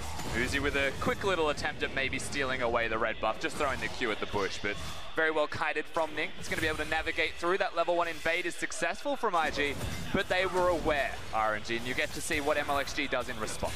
It's going to be difficult for MLXG, because ordinarily you'd want to switch sides. Look and challenge the enemy red buff. If he does that, he knows that a pushing top lane is not in his favor. The Shy is pushing out. Same with Rookie. Top side is just a trap. MLXG has to just take that L. He can't look for that invade. Now he's looking at the Scuttle Crab. We'll see where he heads next, because there is a ward spotting him at the blue buff and another ward at the red buff entrance. Yeah. So this part is the known information. He can definitely take the Scuttle. Ning will be on the bottom side of the map. It's where he goes past that. It may actually just be Gromp and back, or Gromp Raptors do a full clear and recall, depending on where he wants to go. But during all of this time, you know full well that Ning can do the same thing and get a red buff on top. Look at the lane kingdom from Invictus Gaming. Bottom lane pushes, mid lane pushes, top lane pushes, and they've got vision of the jungle for MLXG. That was a great trade back by Xiaohu, but remember, if you look at the inspiration tree pickup from Rookie, he's still sustaining out quite a bit, and he's going to be getting the biscuits rather soon. So while it's a great trade, I mean, he's still doing well for himself. It's also a refillable potion for the Rise, so that's not a winning trade if ever you go even against the corrupting potion. So as it stands, Rookie still maintains control, still does his role as a mid laner for the team of IG. RNG, they can't control the mid lane until they get the mana stacked up for the Rise as a Jace, pushes much more successfully. IG playing towards that mid-game composition, have to make something happen in this early game, in this mid-game to break the game open. So far, Ning has got his pick of the litter, all 3 lanes pushing in and coming up with an early advantage. We'll see where he decides to head, as MLXG not going for that Raptor camp before turning towards Krug next. He was able to pick it up. That being said, the fact that Ning is going to get his own Krug, he's going to complete with his own Raptor camp. Ning is going to be in a really good position experience-wise, because he triple buffed him and now he's just taking the most valuable camps on the map. So MLXG is going to be behind in level, already is, and so when it's Ning that reaches level 6 and he looks down the bottom lane, that's a play waiting to happen, and MLXG needs to be faster or try and find a way to keep his bottom lane protected if that comes down. Currently a full camp down on that red. It's the Shy, happy to take the Urgot into tank matchup. It's a hard line. Xiaohu's really slow to knock back Rookie. No hesitation, but Xiaohu holds on to the Rune Prison and walks away. The empowered Rune Prison too, so there is no way out there from not Ning. So there we have it. Rookie gets a way out, but he used his summoner for that. So that's going to be a repeat gank coming. Yeah, the phase rush was super clutch there, however, and keep your eyes on that phase rush for Xiaohu for any forthcoming ganks as well. That is very handy for navigating around a Taliyah. Now, Taliyah does have flash, so in terms of the 2v2, you may still see them go for that play, but this is also where MLXG gets a sniff. He sees the flash used in that middle lane. His eyes light up at the opportunity that he may even consider the 2v2. Not only flash, but also the cleanse. MLXG at level 4 is on the prowl. No camps for him to take right now, so he's trying to maneuver around for positioning around this side of the map, but so far he's having some trouble catching up to Ning. He has no information on where Ning's pathing went. Because Ning went Krugs into Raptors, doesn't know when the Raptors is respawning, so he can never really take an opportunity that Ning going, let's say bottom lane, for him to now invade onto Raptors. So that information's not there. But that being said, if Ning goes for another gank and if it doesn't pay off, that's so good for MLXG because he can actually just accrue some experience to level 6. Now this wave is pushing in and Ning is on this side of the map. He's only level 5, so doesn't have Weaver's Wall, but as the wave starts to crash, that dive starts to look a little bit more enticing. The Ward will spot this out. Ning with an early sweeper finally clears out some of this vision of RNG. Yeah, that does mean, though, we're looking towards a level 6 breakpoint as the big first thing. Now, I will say that mid laners at level 6 get nothing really from it in terms of damage output. It's just a playmaking ability for the Rise. Nocturne is big for level 6. Let Me is massive for level 6. And there's a chance that either Let Me comes down or they even consider going to his lane with the roaming capabilities that they have. And note that RNG, if they ever get one of their side lanes going or solo laners going, 1-3-1's a viable strategy for this composition. They need to make it to that point, though, and right now the lane kingdom from IG is holding strong. Uzi finally gets a chance to push back against Jackie Love, and Baolan reclaiming control of the lane with an earlier recall. But that means Jackie Love will have more effective items as he makes his way back in with a teleport. And it is Vamp Scepter boots, so once again, Jackie Love taking the safe approach in lane, whereas Uzi clearly going the aggressive. Yeah, he has to go towards a Blade of the Rune King, so having the Vamp Scepter, and then doubling down, putting down the Control Ward is what I like.